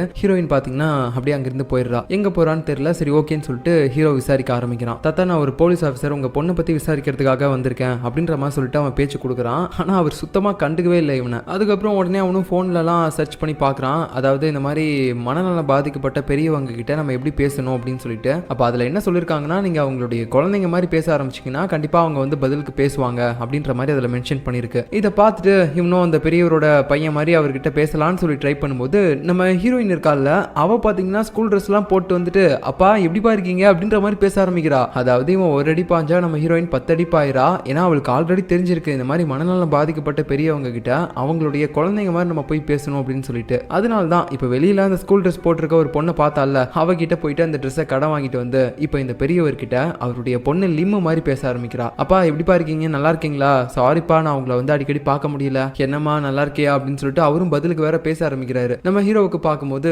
கொஞ்சம் பொறாமையா தான் இருக்குது. நம்ம பேசலாம்னு நினைக்கும் போது இவ வந்து இப்படி முந்திக்கிட்டாலே அப்படின்னு சொல்லிட்டு சரி ஓகே இவ ஒரு பக்கம் இதை பேசட்டும், நம்ம இன்னொரு விஷயத்தை ஏதாவது கான்சென்ட்ரேட் பண்ணலாம் அப்படின்னு சொல்லிட்டு அந்த லேடி இருக்காங்கல்ல இங்க வேலை பார்க்குற அந்த லேடி அவங்கள நம்ம ஹீரோ தனியாக வெளியே கூட்டு வந்துட்டு மேடம் இந்த பெரியவரை ஃபர்ஸ்ட் இந்த இடத்துல வந்து சேர்த்தது யாரு அப்படின்னு கேட்க அவங்களும் ஒரு விசிட்டிங் கார்டை கொடுக்குறாங்க. இவர் தான் வந்து சேர்த்தாரு. யாருன்னு கேட்டதுக்கு சொந்தக்கார பையன், நான் லிம்முக்கு கசின் அப்படின்ற மாதிரிலாம் சொன்னான், நீங்க எதுக்கும் போய் அவங்கிட்ட கூட விசாரிச்சு பாருங்க அப்படின்னு சொல்லும்போது ஹீரோவும் சரின்னு சொல்லிட்டு அங்க போறான். இந்த நேரத்தில் நம்ம ஹீரோயின் அந்த பெரியவர்கிட்ட பேசிட்டு இருந்தால, இப்போ அந்த பெரியவர் கேட்கிறாரு, ஏமா நீ அந்த பையனை விட்டுட்டல, அவன் கூட பிரேக்கப் பண்ணிட்டல, ஏன்னா எனக்கு அவனை சுத்தமா பிடிக்கவே இல்லை அப்படின்னு சொல்லும்போது நம்ம ஹீரோயினுக்கு இப்பதான் தெரிய வருது இந்த லிம்ன்ற லேடி வேற யாரோ ஒரு பையன் கூட எல்லாம் சுத்தி இருக்கா போல, அந்த பையனை இவருக்கு பிடிக்கல அப்படின்னு சொல்லிட்டு உடனடியா பாத்தீங்கன்னா இவ்வளவு அப்படியே அந்த லிம்மு மாதிரியே பேச ஆரம்பிக்கிறா. ஆமாப்பா உங்களுக்கு பிடிக்காத அந்த பையன் எனக்கு மட்டும் எப்படி பிடிக்கும், நான் அதனால தான் அவனை பிரேக்கப் பண்ணிட்டேன், ஆனா அந்த பையனை உங்களுக்கு ஏன் பிடிக்கல, அவன் பேரு உங்களுக்கு இன்னும் ஞாபகம் இருக்கா என்ன அப்படின்ற மாதிரிலாம் அப்படியே போட்டு வாங்குறா. அவர் மூலமாவே சில விஷயங்களை தெரிஞ்சுக்கலாம் அப்படின்னு சொல்லிட்டு அதுக்கு அவரும் எனக்கு ஏன் அந்த பையனை பிடிக்கலன்னு சொல்லி உனக்கே தெரியும், எனக்கு அவன் ஃபேஸை பார்க்கும் போதே ஏதோ ஒரு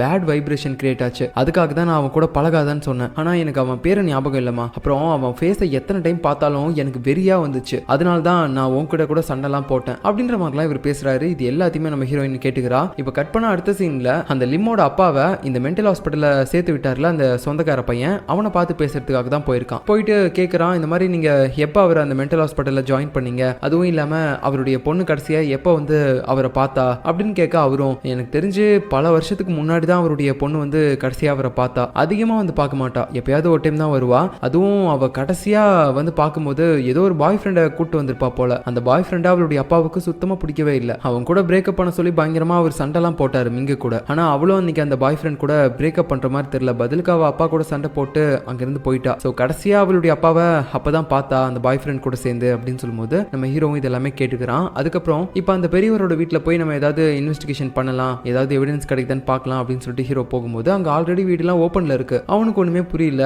ஒருவேளை அந்த பாய் ஃப்ரெண்ட் தான் வந்திருப்பானா அப்படின்ற மாதிரி யோசிச்சுட்டு நம்ம ஹீரோவும் கன்னெல்லாம் எடுத்துட்டு போறான். கரெக்டா உள்ள பார்க்கும்போது யாரோ ஒருத்தங்களை ஷூட் பண்றதுக்காக போறான், ஆனா அது நம்ம ஹீரோயின், ரெண்டு பேரும் ஒருத்தர் பார்த்து பயந்துடுறாங்க. சோ அந்த டைம்ல தான் நம்ம ஹீரோயின் சொல்றா, இந்த மாதிரி அந்த மிங்கன்ற பொண்ணு ஒரு பாய் ஃப்ரெண்டை வச்சுட்டு இருந்தா போல, அது அவளுடைய அப்பாவுக்கு சுத்தமா பிடிக்கல, ஒருவேளை அந்த பாய் ஃப்ரெண்ட் தான் அந்த மிங்க கொலை பண்ணிட்டானா என்னன்னு தெரியல, அதனாலதான் அந்த பாய் ஃப்ரெண்டை பத்தி ஏதாவது எவிடன்ஸ் கிடைக்குதான்னு பார்த்துட்டு இருக்கேன் அப்படின்ற மாதிரி சொல்றா. இதெல்லாம் கேட்கும்போது ஹீரோவுக்கு பயங்கரமான ஷாக்கு, நான் இவ்வளவு நேரமா கேதர் பண்ண இன்ஃபர்மேஷனை இவ என்ன அசால்ட்டா சொல்லிட்டு இருக்கா, இவளுக்கு இப்படி இதெல்லாம் தெரிஞ்சிச்சு அப்படின்ற மாதிரி அவனும் பார்த்துட்டு இருக்கான். அப்படி தேடிட்டு இருக்கும்போது நம்ம ஹீரோ சொல்றான், இந்த மாதிரி அந்த சொந்தக்கார பையனை தான் நான் போய் பார்த்துட்டு வந்தேன், அவன் தான் அந்த லிம்மோட அப்பாவை கடைசியா மென்டல் ஹாஸ்பிட்டல்ல சேர்த்து விட்டுருக்கான் போல, லிம்மு கடைசியா அவளுடைய அப்பாவை பார்க்க வரும்போது அவ பாய் ஃப்ரெண்ட் கூட்டு வந்திருக்கா, அவளுடைய அப்பாவுக்கு அது பிடிக்கல அப்படின்னு தெரிஞ்சதுக்கு அப்புறம் அவ அங்கிருந்து போயிட்டா, கடைசியா பார்த்தது அந்த டைம்ல தான் அப்படின்னு சொல்லும்போது நம்ம ஹீரோயினுக்கு இந்த இடத்துல ஒரு டவுட் வருது. என்னன்னா லிம் அவளுடைய பாய் ஃப்ரெண்டை கூட்டு வந்துட்டு அவளுடைய அப்பாவை கடைசியா பார்த்துருந்துருக்கா, ஒரே ஒரு டைம் தான் பார்த்திருக்கா, அதுக்கப்புறமேட்டு அவ திரும்ப வரவே இல்லை அவ பாய் ஃப்ரெண்டை கூட்டிக்கிட்டு. ஆனா இப்ப நான் அவளுடைய அப்பா கிட்ட பேசிக்கிட்டு இருக்கும்போது அவர் எதுக்காக அந்த பாய் ஃப்ரெண்டை பார்க்கும் போதெல்லாம் எனக்கு கோவமா வந்துச்சு அப்படின்ற மாதிரி சொல்லணும். சோ அவர் சொந்த வச்சு பார்த்தா நிறைய டைம் அந்த பாய் ஃப்ரெண்டோட மூஞ்சா அவர் பார்த்திருக்கேன்னு சொல்றாரு. ஆனா எப்படி அத்தனை டைம் பார்த்திருப்பாரு, நேர்ல பார்த்தது ஒரு டைம்னா மத்த டைம்லாம் எப்படி பார்த்திருப்பாரு அப்படின்னு சொல்லி அவ யோசிச்சுட்டே இருக்கும்போது போட்டோ ஞாபகம் வருது. ஓகே அப்படின்னா கண்டிப்பா அந்த பாய் ஃப்ரெண்டோட போட்டோ இங்க எங்கேயாவது இருக்கும், அதை பார்த்து தான் இவர் ரொம்பவே கோவப்பட்டிருக்கணும் அப்படின்னு சொல்லிட்டு இவங்க ரெண்டு பேரும் அந்த பாய் ஃப்ரெண்டோட போட்டோ கிடைக்குதான்னு சொல்லி தேடி பாக்குறாங்க. இவங்க நினைச்ச மாதிரியே அந்த லிம்மோட பாய் ஃப்ரெண்ட் போட்டோவும் கிடைக்குது. சோ இப்போதைக்கு இந்த லிம் இறந்து போன கேஸ்ல ஃபர்ஸ்ட் இவங்களுக்கு கிடைச்சிருக்க சந்தேக நபர் இவன் மட்டும்தான். ஏன்னா இவனை ஃபர்ஸ்ட் நம்ம லிம்மோட அப்பாவுக்கு சுத்தமா பிடிக்கல, அதை வச்சு பார்க்கும்போது இவனுடைய கேரக்டர் ஒரு மாதிரி தப்பா கூட இருந்திருக்கலாம். சோ அதனால இவன் லிம்மை கொலை பண்ணியிருக்கிறதுக்கான வாய்ப்புகள் ரொம்பவே அதிகம் அப்படின்னு சொல்லிட்டு இப்போ இவனை தேடுறதுக்காக நம்ம போலீஸ் டீம் ரெடி ஆகுறாங்க. அப்புறம் வீட்டுக்கு போயிட்டு இருக்கும்போது நம்ம ஹீரோவும் ஹீரோயினும் ஒன்னா தான் கார்ல போவாங்க. அந்த டைம்ல நம்ம ஹீரோயின் வந்து ஒரு மாதிரி சேடா ஃபீல் பண்ணி நம்ம ஹீரோ கிட்ட பேசுறா. இந்த மாதிரி அந்த பெரியவருக்கு அவருடைய பொண்ணு லிம் இறந்து போயிட்டா அப்படின்ற விஷயம் கண்டிப்பா கடைசி வரைக்கும் தெரியாதுல்ல, ஒருவேளை நம்ம அப்படி சொன்னா கூட அதை அவர் நம்ப மாட்டாரு, அப்படின்னு நம்பினாலும் அவருக்கு இருக்க மறதி நோயினால அது அவர் ஈஸியா மறந்துடுவார்ல அப்படின்னு சொல்லும்போது நம்ம ஹீரோவும் அது அவருக்கு கிடைச்ச வரமா இல்ல சாபமானே தெரியல அப்படின்ற மாதிரி சொல்லும்போது உடனே ஹீரோயினும் என்னோட நிலைமையும் அப்படித்தானே இருக்கு, என்னோட அங்கிள் இறந்து போனப்போ எனக்கு எந்தவித ஃபீலிங்ஸும் வரல, ஏன்னா எனக்கு இந்த மாதிரி ஒரு மறதி நோய் இருக்குல்ல, அன்னைக்கு என்ன நடந்துச்சு அப்படின்றதே எனக்கு தெரியல, எல்லாமே சடனா மறந்து போச்சு, எனக்கு அப்புறம் அழுக கூட வர கிடையாது அப்படின்ற மாதிரி அவளும் ஒரு மாதிரி ஃபீல் பண்ணி பேசிட்டு போயிட்டு இருக்கா. இப்போ அடுத்த நாள் பாத்தீங்கன்னா நம்ம ஹீரோ டைரக்டா அந்த வெயிட்டர் லேடி இருக்கால, அந்த பார்ல வேலை பாக்குறவ லிமோட பார்ல, அந்த வெயிட்டர் லேடி கிட்ட போயிட்டு லிமோட பாய் ஃப்ரெண்ட் போட்டோவை காட்டி இந்த மாதிரி இந்த பர்சனை நீங்க பாத்திருக்கீங்களா, இது பல வருஷத்துக்கு முன்னாடி எடுத்த போட்டோ, இப்போ அவர் எப்படி இருப்பாருன்னு சொல்லி நீங்களே கொஞ்சம் கெஸ் பண்ணி யோசிச்சு பாருங்க, அவரை இதுக்கு முன்னாடி நீங்க பாத்திருக்கீங்களா அப்படின்ற மாதிரி கேட்கும்போது அவளும் சொல்றா, இவன் ஒரு சைக்கோ அப்படின்னு சொல்லிட்டு அவன் பண்ண விஷயத்த சொல்ல ஆரம்பிக்கிறா. என்னன்னா இவன் சில மாசங்களுக்கு முன்னாடி இந்த இடத்துக்கு வந்திருக்கான், லிமோட ஃப்ரெண்ட் அப்படின்னு சொல்லிட்டு தான் வந்திருக்கான், ரெண்டு பேரும் நல்லா தான் பேசிட்டு இருந்திருக்காங்க. அப்போ ஒரு கட்டத்துக்கு மேல இவன் சைக்கோ மாதிரி எல்லா பாட்டிலுமே தூக்கி போட்டு உடைக்க ஆரம்பிச்சிருக்கான். நம்ம லிம் கிட்ட நிறைய பணமும் கேட்க ஆரம்பிச்சிருக்கான். அவ கொடுக்க முடியாதுன்னு சொன்னதுக்கு அப்புறம் அவன் இன்னும் பயங்கரமான கோவத்துக்கு போக ஆரம்பிச்சிருக்கான். அதுக்கப்புறம் ஆளுங்களை வச்சு அவனை வெளியே தள்ளிட்டாங்க. அப்படி அவனை வெளியே இழுத்துட்டு போகும்போது அவன் என்ன சொல்லியிருக்கானா, இந்த மாதிரி இது எல்லாமே நான் உனக்கு கொடுத்த பணம் தானே, இப்போ அதை தானே திரும்ப கேட்கறேன், என்னோட பணத்தை எனக்கே கொடு அப்படின்ற மாதிரி அவன் கேட்டிருப்பான் போல. ஸோ இதை வச்சு பார்க்கும்போது ரெண்டு பேருக்கு நடுவுலையும் லவ்லாம் இருந்திருக்கு. பட் எப்பயோ பிரேக்கப் பண்ணிட்டு போயிட்டாங்க போல. ஆனா அவங்க லவ் பண்ணிட்டு இருந்த டைம்ல இந்த பாய் ஃப்ரெண்ட் வந்து ஏதோ பணம் கொடுத்துருப்பான் போல. அதை கேட்டு தான் வந்து அன்னைக்கு சண்டைலாம் போட்டுருந்துருக்கான். ஸோ இப்போ இது மூலமா நம்ம ஹீரோவுக்கு ஒரு கிளியரான மோட்டிவ் தெரிஞ்சிருச்சு. அதாவது இந்த பாய் ஃப்ரெண்ட் தான் வந்து அந்த லிம்மை கொலை பண்ணிருக்கணும் அப்படின்னு சொல்லிட்டு. ஸோ இந்த நேரத்தில் மற்ற போலீஸ் ஆட்கள் எல்லாருமே சேர்ந்து அந்த பாய் ஃப்ரெண்டோட பேர் என்ன, அவன் எங்க இருக்கான், அவன் என்ன தொழில் பண்றான் அப்படின்ற எல்லாத்தையுமே கண்டுபிடிச்சிட்டாங்க. அவனுடைய பேர் வந்து சாய், ஒரு ரெஸ்டாரண்ட் வச்சு நடத்திட்டு இருக்கான். உடனே இவங்க எல்லாருமே சேர்ந்து அந்த இடத்துக்கு போக ஆரம்பிக்கிறாங்க. பட் உள்ள போய் பார்க்கும்போது அவனை ஆளையே காணோம். இந்த நேரத்தில் நமக்கு ஒரு சில பிளாஷ்பேக் சீன்ஸ் எல்லாமே காட்ட ஆரம்பிக்கிறாங்க. அது என்னன்னா, நேத்து நைட்டு ஒரு லாட்ஜ்ல அந்த லிம்மோட பாய் ஃப்ரெண்ட் சாய் இருக்கான்ல, அவன் பாத்தீங்கன்னா போயிருந்திருக்கான். ரொம்பவே கோவத்தோட யாரையோ பாக்குறதுக்கு போயிருக்கான். அப்போ அவன் உள்ள போனதுக்கு அப்புறம் பாத்தீங்கன்னா என்ன நடந்துச்சு அப்படின்றதே நமக்கு தெரியல. ஆனா யாரோ ஒருத்தங்களோட உடம்ப இன்னொருத்தங்க துண்டு துண்டா நறுக்குறாங்க பாத்ரூம்ல வச்சு. அதுக்கப்புறம் அதை ஒரு சூட் கேஸ்லயும் போட்டு வெளியே அப்படி இழுத்துட்டு போயிட்டு இருக்காங்க. பார்த்தா அந்த சாய் தான். அவன் தான் யாரோ ஒருத்தங்களை கொலை பண்ணி இந்த மாதிரி இழுத்துட்டு போறான். அதுக்கப்புறம் அந்த சூட் கேஸ்ல இருக்க டெட் பாடியை ஒரு போட்ல எடுத்துட்டு போயிட்டு அப்படியே அந்த ஏரியில தூக்கி போட்டுறான் அந்த டெட் பாடியை. ஸோ அவன் யாரை கொலை பண்ணா அப்படின்னு சொல்லிட்டு நமக்கு எதுவுமே தெரியல. இந்த பிளாஷ்பேக் எல்லாமே நமக்கு காட்டி முடிச்சதுக்கு அப்புறம் மறுபடியும் பிரசன்ட்ல காட்டுறாங்க. போலீஸ்காரங்க அந்த சாயோட ரெஸ்டாரண்ட்டுக்கு போய் கம்ப்ளீட்டா தேடி பார்த்துட்டாங்க. அந்த இடத்துல அவனை காணோம். அப்புறம் கடைசியா அவன் வீட்டுல இருந்து கார்ல கிளம்பினதை வச்சு இவங்க சிசிடிவி கேமரா ஃபுல்லா வாட்ச் பண்ண ஆரம்பிக்கிறாங்க. ஸோ அப்படி வாட்ச் பண்ணதுல கடைசியா அவன் காரை ஒரு இடத்துல பார்க் பண்ணிட்டு அப்படியே யாருக்குமே தெரியாம அங்கிருந்து நடந்து போக ஆரம்பிச்சிருக்கான். ஸோ அவன் ஏதோ ஒரு இடத்துக்கு பின்னாடி போனதுக்கு அப்புறம் அவங்க ரொம்ப நேரமா பார்த்துட்டே இருக்காங்க, அவன் மறுபடியும் அங்கிருந்து வரானா இல்லையா அப்படின்னு சொல்லிட்டு. ஆனா அவன் வரவே இல்லை. ஓகே, அவன் கடைசியா காரை வந்து அங்கதான் பார்க் பண்ணி இருந்திருக்கான். ஆனா அதுக்கப்புறம் எங்க போனான்னு தெரியல அப்படின்ற மாதிரி யோசிச்சுட்டு இவங்க ஒரு பக்கம் இன்வெஸ்டிகேஷன் பண்ணிட்டு இருக்க.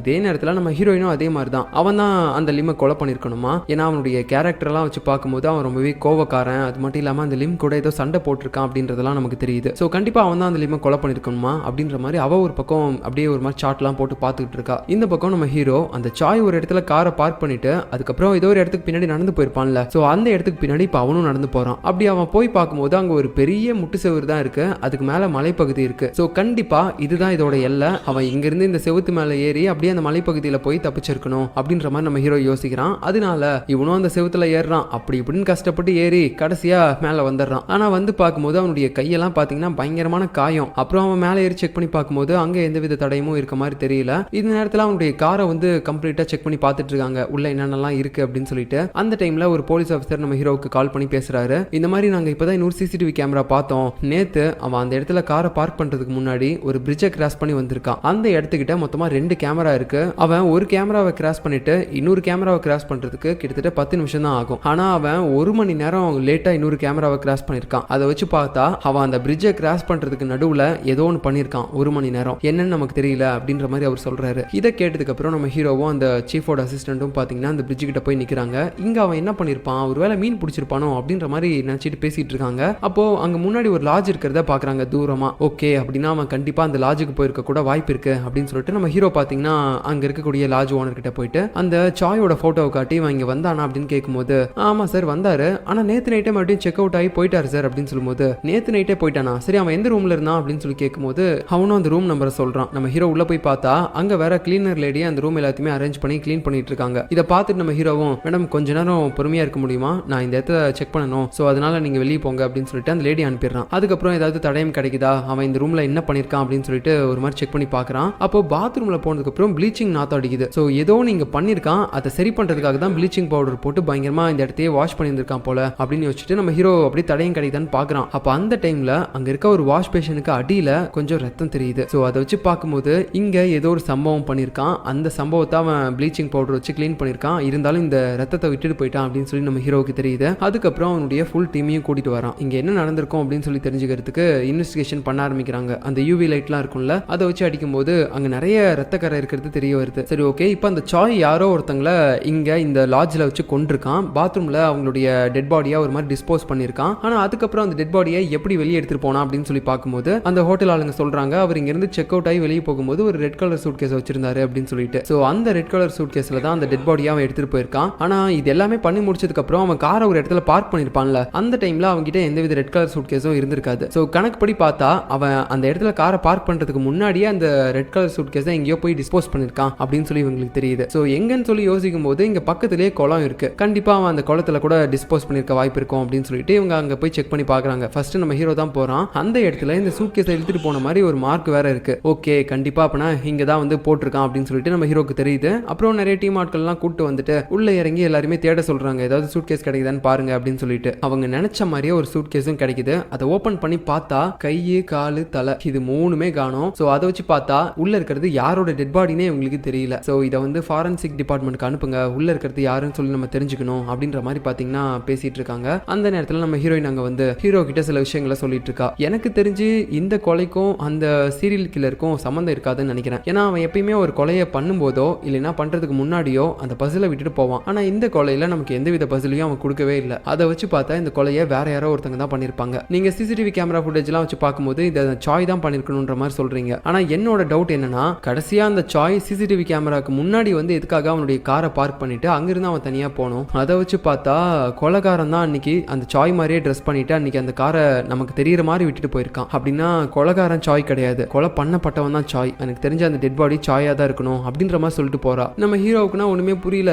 என்னடி உளர்ற அப்படின்னு சொல்லும்போது, வேணும்னா பாரு அந்த சூட் கேஸ்ல இருக்க டெட் பாடியோட டிஎன்ஏ டெஸ்ட்டை வந்து செக் பண்ணி பாரு, கண்டிப்பா அது அந்த சாயோட மேட்ச் ஆகும் அப்படின்னு சொல்லிட்டு அவ போயிடுறா. அதுக்கப்புறம் பார்த்தா நிஜமாவே இறந்து போனது அந்த சாய் தான். இதை கேட்டோடனே போலீஸ்காரங்க எல்லாருமே ஷாக் ஆயிட்டாங்க. ஏன்னா இவ்வளவு நேரம் கொலைகாரன் தான் அந்த சாய் நினைச்சிருக்காங்க. ஆனா இப்போ கொலை பண்ணப்பட்டவன் தான் அந்த சாயின்னு தெரியும் போது இவங்களுக்கு ஒண்ணுமே புரியல. சோ அப்படின்னா நேத்து அந்த லாட்ஜுக்கு நம்ம சாய் போகும்போது அங்க வேற யாரோ ஒருத்தங்க இருந்திருக்காங்க. அவங்க தான் நம்ம சாயை இந்த மாதிரி கொடூரமா கொலை பண்ணி அவனை ஆத்துலயும் தூக்கி போட்டிருக்காங்க. அதுக்கப்புறம் அந்த கொலைகாரன் என்ன பண்ணிருக்கானா, சாயோடைய ட்ரெஸ்ஸே போட்டு வந்துட்டு அவனுடைய ஃபேஸ் மட்டும் தெரியாத மாதிரி இந்த கேமரா இருக்கக்கூடிய ஒரு இடத்துல அந்த காரை பார்க் பண்ணிட்டு அங்கிருந்து போயிருக்கான். சோ சாய் தான் அந்த கொலையை பண்ணா அப்படின்ற மாதிரி காட்டுறதுக்கு. பட் இருந்தாலும் இப்போ இந்த விஷயம் இவங்களுக்கு தெரிஞ்சிருச்சு போலீஸ்காரங்களுக்கு. அதனால கொலைகாரன் யாருன்னு சொல்லி நம்ம கண்டுபிடிக்கணும் அப்படின்னு சொல்லிட்டு இவங்க என்ன பண்றாங்கன்னு பாத்தீங்கன்னா, அடுத்து அந்த சாயோட ஒய்ஃபையே வந்து விசாரிக்க ஆரம்பிக்கிறாங்க. அவர் கடைசியா வீட்டை விட்டு போகும்போது என்ன மாதிரியான ஒரு மைண்ட் செட்ல இருந்தாரு, எத்தனை மணிக்கு போனாரு அப்படின்னு சொல்லிட்டு நிறைய கேள்வி கேட்கறாங்க. அவ அதெல்லாம் கேட்டு ஒரு மாதிரி அழுக ஆரம்பிக்கிறா, என்னோட ஹஸ்பண்ட் இறந்து போயிட்டாரா அப்படின்னு சொல்லிட்டு. அதுக்கப்புறம் கடைசியா சாய் மாதிரியே ட்ரெஸ் பண்ணிக்கிட்டு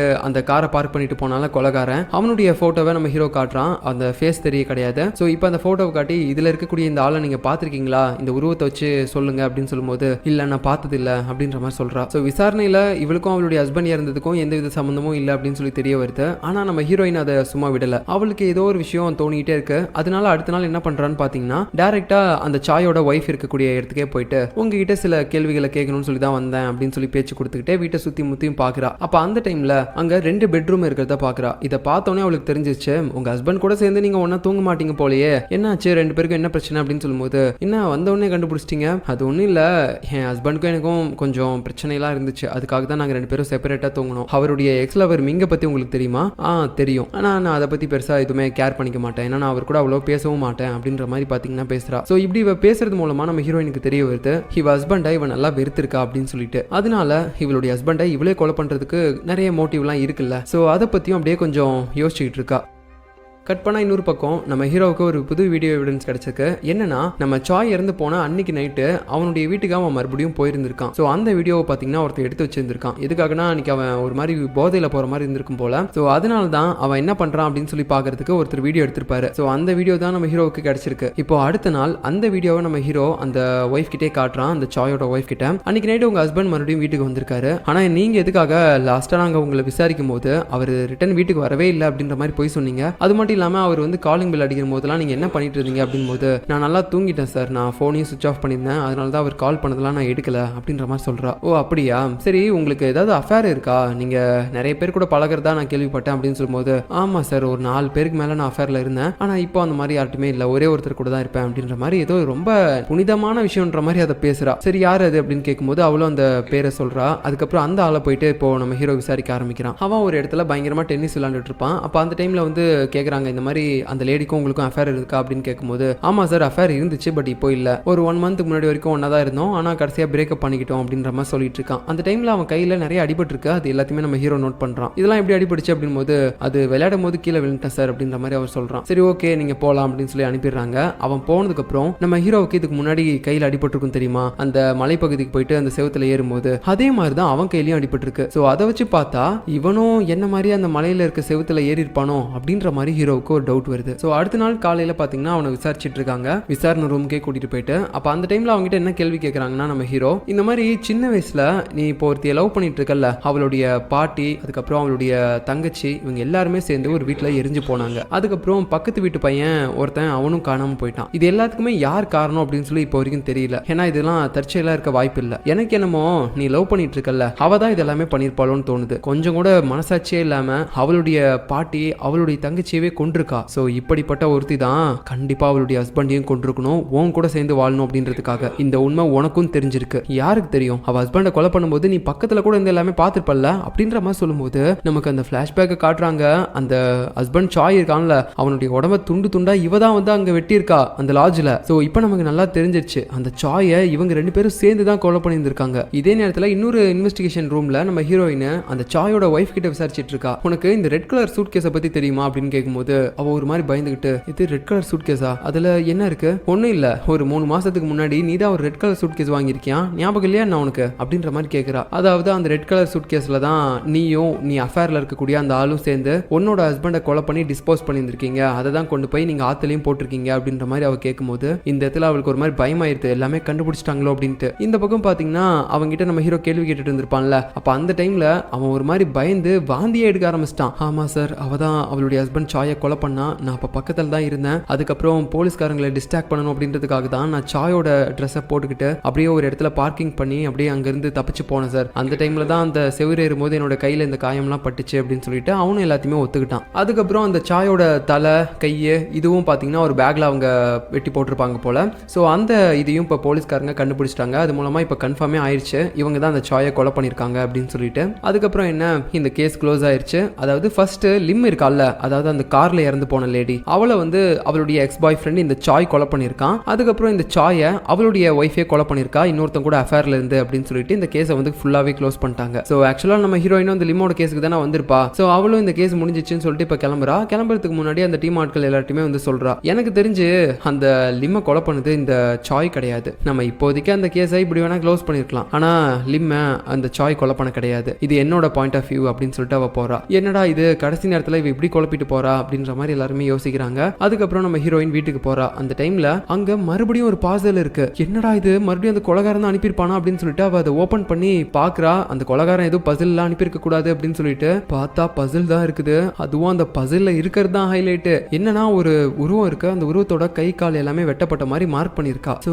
இதை வச்சு பார்த்தா கடைசியா அந்த சாயை கொலை பண்ணது இந்த சீரியல் கில்லர் தானா? இல்ல, இதுக்கு வாய்ப்பே இல்ல. ஏன்னா இப்போ கடைசியா அந்த சாயை கொலை பண்ணது அவளுடைய ஒய்ஃபும் அந்த அஃபேர்ல இருக்க ஆளும் தானே, இது அவங்களே ஒத்துக்கிட்டாங்கல்ல. அப்படி இருக்கும்போது இந்த சீரியல் கில்லர் எப்படி அந்த சாயை கொலை பண்ணிருப்பான் அப்படின்னு சொல்லி இவளுக்கு பயங்கரமான ஒரு டவுட். அடுத்து நம்ம ஹீரோயினை அந்த பசில் எல்லாத்தையுமே மேட்ச் பண்ணி பாக்குறா. அது பெர்ஃபெக்ட்டா மேட்ச் ஆகவும் செய்யுது. சோ கண்டிப்பா அந்த சீரியல் கில்லர் தான் இந்த பசில் அனுப்பியிருக்கான். ஆனா அவன் அந்த சாயை கொலை பண்ண கிடையாது இல்ல, அந்த சாயோட ஒய்ஃபும் அப்புறம் அவ அஃபேர்ல இருக்க ஆளும் சேர்ந்து தான் கொலை பண்ணியிருந்திருக்காங்க. அப்படி இருக்கும்போது இதை எதுக்காக அவன் மறுபடியும் எனக்கு சென்ட் பண்ணியிருக்கான், இந்த கொலைக்கும் இந்த சீரியல் கில்லருக்கும் என்ன சம்பந்தம் இருக்கு அப்படின்னு சொல்லிட்டு அவ குழப்பத்தோட யோசிச்சுட்டு இருக்கும்போது அடுத்த நாள் காலையில பாத்தீங்கன்னா இந்த விஷயத்த போயிட்டு அவளுக்குன்னு தனியா ஒரு டீம் இருக்கும்ல, அந்த டீமோட ஹெட் கிட்ட போய் சொல்றா, இந்த மாதிரி மேடம் எனக்கு ஒரு கொலைக்கும் ஒரு பசில் கிடைச்சிட்டே இருக்கு, இது வந்து ஒரு சீரியல் கில்லர் தான் பண்றானோன்னு எனக்கு தோணுது. பட் அப்படி பார்த்தா கூட கடைசியா இப்ப அந்த சாய் இறந்து போன கேஸ்ல அந்த சாயை துண்டு துண்டா வெட்டி கொலை பண்ணது அவனுடைய ஒய்ஃபும் அப்புறம் அவ அஃபேர்ல இருக்கக்கூடிய அந்த பர்சன் தான் நமக்கு நல்லா தெரியும். அது அவங்களும் ஒத்துக்கிட்டாங்க. ஆனா எதுக்காக இந்த சீரியல் கில்லர் இப்போ இந்த கொலைக்கும் அவனுக்கும் சம்பந்தம் இருக்க மாதிரி கரெக்டா ஒரு பசில் அனுப்பியிருக்கான். அதுவும் அந்த பசில்ல இருக்க ஒரு பர்சன் கை கால்லாம் வெட்டப்பட்ட மாதிரி மார்க் பண்ணியும் அனுப்பியிருக்கான். சோ இந்த மார்க்கிங் எல்லாமே அந்த சீரியல் கில்லருக்கு எப்படி தெரியும்? ஒருவேளை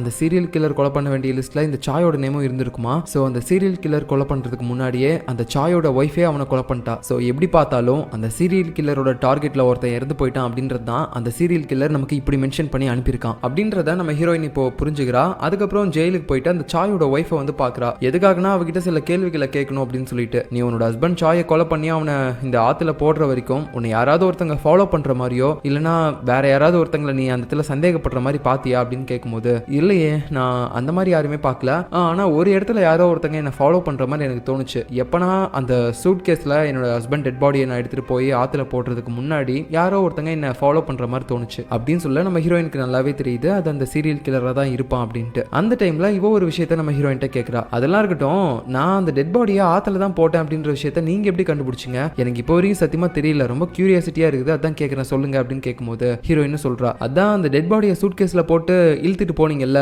அந்த போட்டுக்கு அந்த இடத்துல ஒரு மார்க் இருந்துச்சு, அதை வச்சுதான் நீங்க சூட்கேஸ்ல ஏதோ உள்ள கொண்டு போய் போட்டிருப்பீங்கன்னு சொல்லி நாங்க கண்டுபிடிச்சோம் அப்படின்னு சொல்லும்போது அவளுக்கு ஒண்ணுமே புரியல. இல்ல அதுக்கு வாய்ப்பே இல்ல, ஏன்னா நானும் என்னோட லவ்வரும் அந்த சூட்கேஸை தூக்கிட்டு தான் போட்டுக்கு எடுத்துட்டு போனோம். அப்படி இருக்கும்போது எப்படி அங்க மார்க் இருந்துச்சுன்னு நீங்க சொல்றீங்க அப்படின்னு அவ கேட்கும்போது தான் ஹீரோயினுக்கு இன்னொரு விஷயம் புரிய வருது. என்னன்னா அந்த சீரியல் கில்லர் வேணும்னே இவங்க ரெண்டு பேரையும் மாட்டவும் விட்டுருக்கான். அந்த டெட் பாடி அந்த ஆத்துக்குள்ள தான் இருக்கு அப்படின்றத போலீஸ்காரங்க கண்டுபிடிச்சு இவங்க ரெண்டு பேரையும் பிடிக்கணும் அப்படின்றதுக்காக தான் வேணும்னே சூட்கேஸ் மார்க்க அவனா ஏற்பாடு பண்ணிருக்கான் போல. சோ ஹீரோயினுக்கு போக போக இன்னும் தான் குழப்பம் அதிகமாயிட்டே போகுது. அந்த சீரியல் கில்லர் கொல்லணும்னு நினைச்ச ஒரு ஆளை இவங்க கொண்டிருக்காங்க. பட் இருந்தாலும் அதை அவன் சாதாரணமா விடாம எதுக்காக இவங்கள போலீஸ்லயும் அவன் மாட்டி விட்டுறதுக்கு ட்ரை பண்ணா, அவனுடைய மோட்டிவ் தான் என்ன அப்படின்னு சொல்லி ஒரு மாதிரி யோசிச்சுட்டு இருக்க. இப்ப அடுத்த சீன்ல இன்னொரு கேஸ் வருது. என்னன்னா ஒரு வயசான ஆள் வந்து பாத்தீங்கன்னா ஒரு இடத்துல இறந்து போய் கடந்திருக்காரு. எப்படி இறந்து போயிருக்காருன்னா நேத்து அவர் குடிச்ச ட்ரிங்க்ஸ்ல கொஞ்சம் விஷம் கலந்துருக்கும் போல, அதனாலதான் இறந்து போயிருக்காரு. இப்ப அந்த இடத்துல இன்வெஸ்டிகேஷன் எல்லாமே போயிட்டு இருக்கும்போது நம்ம ஹீரோயினும் பாத்தீங்கன்னா அங்கதான் போறா. அப்ப அந்த இடத்துல இருக்கக்கூடிய அந்த சீஃபோட அசிஸ்டன்ட்டும் கேக்குறாரு, ஆமா இதுக்கு முன்னாடி நீ அந்த சாய் இறந்து போன கேஸ்க்கு தானே எங்க டிபார்ட்மெண்ட்க்கு வந்த,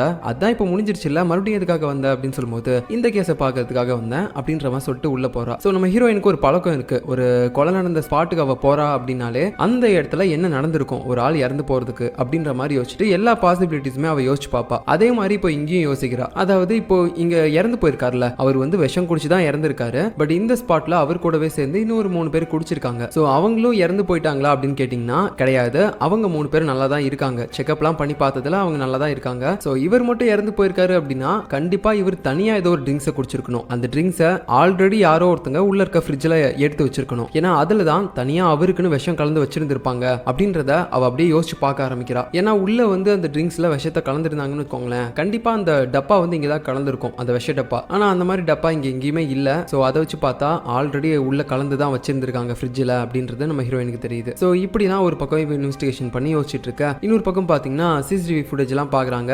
அதிகமா இந்த வீட்டுக்குள்ள யாருமே வந்துட்டுலாம் போக மாட்டாங்க. இங்க பக்கத்துல ஒரு கன்ஸ்ட்ரக்ஷன் ஒர்க் நடக்குது. அந்த ஒர்க் ரிலேட்டடா வேணா நிறைய பேர் வந்து போவாங்க. பட் நார்மலா யாருன்னே தெரியாதவங்க எல்லாம் உள்ள வந்துட்டு போக மாட்டாங்க. கடைசியா அந்த பெரியவர் சாகிறதுக்கு முன்னாடி அவருடைய பெஸ்ட் ஃப்ரெண்ட்ஸ் 3 பேர் இருப்பாங்க.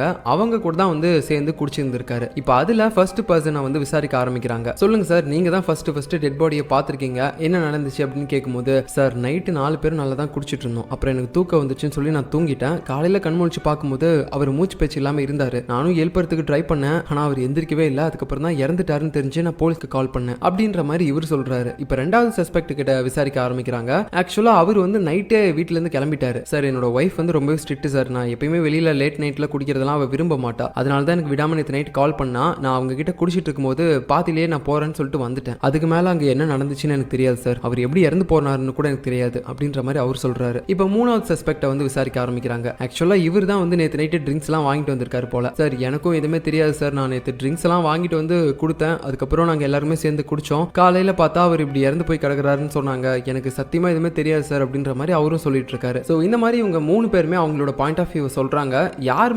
யார் மேல நம்ம சந்தேகப்படுறதுனே தெரியல. போலீஸ்காரங்களுக்கு அவ்வளோ குழப்பமா இருக்குது. 3 பேர் மேலேயும் எந்தவித தப்பும் இல்லாத மாதிரி தான் இருக்கு. ஆனா அவர் இறந்து போறதுக்கு முன்னாடி இவங்க 3 பேர் தான் அவர் கூட இருந்திருக்காங்க. ஸோ இவங்கள யாரோ ஒருத்தர் தான் இருக்கணும், அது யாரா இருக்கும் அப்படின்ற மாதிரி யோசிச்சுட்டு இப்போ ஃபர்ஸ்ட் ஒரு சஸ்பெக்ட் கிட்ட விசாரிச்சிருப்பாங்கல்ல, அதாவது அந்த டெட் பாடியை பார்த்தவர் அவரோட ஒய்ஃப் கிட்ட வந்து நம்ம ஹீரோ விசாரிச்சிட்டு இருக்கான். உங்க ஹஸ்பண்ட் வந்து ஃபர்ஸ்ட் உங்ககிட்ட தான் கால் பண்ணி விஷயத்த சொல்லியிருக்காரு போல, அதுக்கு நீங்க என்ன சொன்னீங்க அப்படின்னு கேட்கும்போது, சார் இங்க பாருங்க, என் ஹஸ்பண்ட் வந்து ரொம்பவே பயந்த சுபாவம் இருக்கவர், அதனால தான் எனக்கு எடுத்தோடனே கால் பண்ணி இந்த மாதிரி இவர் எந்திரிக்க மாட்டேங்கிறாருன்னு சொன்னாரு. நானும் அப்பனா ஏதாவது அவருக்கு ஆயிருக்கும், நீங்க போலீஸ்க்கு கால் பண்ணி சொல்லிருங்க அப்படின்ற மாதிரி சொன்னேன். அதான் உங்களுக்கு கால் பண்ணி சொன்னாரு. சொன்னா கேளுங்க, என் ஹஸ்பண்டுக்கும் இந்த கேஸ்க்கும் எந்தவித சம்பந்தமும் கிடையாது. தேவையில்லாம நீங்க அவரை விசாரிச்சிட்டு இருக்காதீங்க. உங்ககிட்ட நான் இன்னொரு உண்மையை கூட சொல்றேன். என்னோட ஹஸ்பண்ட் கொஞ்சம் அந்த பெரியவர்கிட்ட காசு வாங்கியிருந்தாரு தான், அதையும் ரிட்டர்ன் கொடுத்துட்டாரு. சோ அந்த காசுக்காகலாம் போயிட்டு என் ஹஸ்பண்ட் கொலை பண்ணிருப்பாருன்னு நீங்க தப்பா எண்ணக்கூடாது அப்படின்ற மாதிரி சொல்லும்போது நம்ம ஹீரோவுக்கு ஒரு பாயிண்ட் கிடைச்சிருச்சு. அப்படின்னா அந்த ஃபர்ஸ்ட் சஸ்பெக்ட் வந்து அந்த பெரியவர்கிட்ட காசு வாங்கியிருந்திருக்கான். ஒருவேளை காசை திரும்ப கொடுக்க முடியாம அவன் ஏதாவது கொலை பண்ணிருப்பானா அப்படின்ற மாதிரி யோசிச்சுட்டு அவங்கிட்ட மறுபடியும் போய் விசாரிக்க ஆரம்பிக்கிறாங்க இந்த காசு விஷயத்தை பத்தி. அப்ப அவரும் சொல்றாரு, சார் இங்க பாருங்க, நான் அவர்கிட்ட கொஞ்சம் தான் காசு வாங்கினேன், ஒரு 20,000 அந்த மாதிரி தான் இருக்கும். நான் அந்த காசையும் கரெக்டான டைமுக்கு அவருக்கு திரும்ப கொடுத்துட்டேன். நீங்க நினைக்கிறீங்களா அந்த 20,000 ரூபாய்க்கு நான் போய் அவரை கொலை பண்ண போறேன் அப்படின்ட்டு? என்ன சார் காமெடி பண்ணிட்டு இருக்கீங்க? இது உங்ககிட்ட யார் சொன்னது? அந்த இவன் தானே அப்படின்னு சொல்லிட்டு அந்த ரெண்டாவது சஸ்பெக்ட பத்தி சொல்ல ஆரம்பிக்கிறாரு. அவன் தான் சார் கொலை பண்ணிருக்கணும், அவன் எதுக்காக சீக்கிரமா வீட்டுக்கு போனோம்? அதுவும் இல்லனா அந்த மூணாவது சஸ்பெக்ட் இருக்கான்ல, அவன் தானே சார் அந்த ட்ரிங்க்ஸ் எல்லாம் வாங்கிட்டு வந்தான். அவன் ஏதாவது அவனுக்கு விஷம் கலந்து கொடுத்திருக்க கூட வாய்ப்பு இருக்கு. நீங்க அவங்க 2 பேரும் விசாரிங்க, நானா எதுவுமே பண்ணல அப்படின்ற மாதிரி அவர் முடிவா சொல்றாரு. எனக்கும் இதுக்கு சம்மந்தம் இல்லைன்ட்டு. சோ இவர் பேசுறதுலயும் ஒரு நியாயம் இருக்கு. வெறும் 20,000 ரூபாய்க்கு போய் கொலை பண்ணிருப்பாரா அப்படின்ற மாதிரி இப்போ நம்ம ஹீரோ யோசிக்க ஆரம்பிக்கிறான். ஓகே, இப்போ நம்ம மற்ற 2 சஸ்பெக்ட விசாரிக்க ஆரம்பிக்கலாம் அப்படின்னு சொல்லிட்டு அந்த ட்ரிங்க்ஸ் வாங்கிட்டு வந்தார்ல, அவர் ட்ரிங்க்ஸ் வாங்கினா அந்த கடையில போயிட்டு இவர் நேற்று நைட்டு ட்ரிங்க்ஸ் மட்டும் தான் வாங்கினாரா இல்ல வேற ஏதாவது டிஃப்ரெண்டா வாங்கினாரா அப்படின்னு சொல்லி கேட்கும்போது, சார் அவர் ட்ரிங்க்ஸ் வாங்கினாரு, அப்புறம் கொஞ்சம் ஸ்நாக்ஸ் வாங்கினாரு, அதை தவிர வியர்டா வேற எதுவுமே வாங்கல அப்படின்ற மாதிரி கடை ஓனரும் சொல்றாரு. ஓகே அப்படின்னு சொல்லி இப்போ அவர் மேலேயும் சந்தேகம் இல்ல. பட் இருந்தாலும் அவர் வித்தியாசமா இன்னொரு பண்ணியிருக்காரு. என்னன்னா அந்த சூப்பர் மார்க்கெட்ல ட்ரிங்க்ஸ் ஸ்நாக்ஸ் இதெல்லாமே வாங்கிட்டு அந்த பெரியவரோட வீட்டுக்கு அவர் வரதுக்கு கொஞ்சம் டிலே பண்ணிருக்காரு. வெறும் ஒரு 10 நிமிஷம் நடந்து வர இடத்துல இவர் எதுக்காக அரை மணி நேரம் பண்ணியிருக்காரு? ஒருவேளை அதுக்கு நடுவில் தான் ஏதாவது ஒன்று பண்ணாரா, விஷம் இது கலந்துருப்பாரா அந்த ட்ரிங்க்ஸ்ல அப்படின்ற மாதிரி போலீஸ்க்கு யோசனை வருது. அது மட்டும் இல்லாம இதே நேரத்தில் ஃபாரன்சிக் டிபார்ட்மெண்ட்ல இருந்து அவங்களுக்கு இன்னொரு விஷயமும் தெரிய வருது. என்னன்னா அந்த பெரியவர் குடிச்சு இறந்து போனார்ல, அந்த விஷத்தோட பேர் வந்து நிக்கோட்டின். ஸோ நார்மலா அதை சிகரெட்லாம் யூஸ் பண்ணுவாங்க. ஸோ அதை வந்து பாத்தீங்கன்னா கொஞ்ச நாளைக்கு முன்னாடி அந்த ரெண்டாவது சஸ்பெக்ட் வந்து வாங்கியிருந்திருக்காரு. இப்போ இவங்க 2 பேர் மேலேயும் டவுட் வர ஆரம்பிக்குது. ஒருத்தன் என்னன்னா ட்ரிங்க்ஸ் வாங்கிட்டு வரும்போது லேட்டா வந்திருக்கான், இன்னொருத்தன் என்னன்னா நிக்கோட்டினை கொஞ்ச நாளைக்கு முன்னாடி வாங்கியிருக்கான், அதை குடிச்சதுனால தான் அவர் இறந்து போயிருக்காரு. ஸோ நீ எதுக்காக அந்த நிக்கோட்டினை வாங்கின அப்படின்னு கேட்கும்போது, சார் நான் சிகரெட்டுக்காக தான் சார் வாங்கினேன், மற்றபடி அவரை கொல்லணும்னு சொல்லி எனக்கு எந்த வித மோட்டிவும் கிடையாது. நீங்களே சொல்லுங்க, அவரே வயசான ஆளு, அதுவும் இல்லாம எனக்கு ரொம்ப நாளா ஃப்ரெண்டு, அவரை எதுக்காக நான் கொலை பண்ண போறேன்? நீங்க சொல்ற மாதிரியே நான் நிக்கோட்டினை வாங்கியிருந்தா கூட என்னோட மோட்டிவ் என்ன அப்படின்ற மாதிரி அவரும் கரெக்டா பேசுறாரு. ஸோ போலீஸ்காரங்களுக்கு இப்ப யாரை நம்புறது யாரை நம்ப கூடாது அப்படின்னே தெரியல.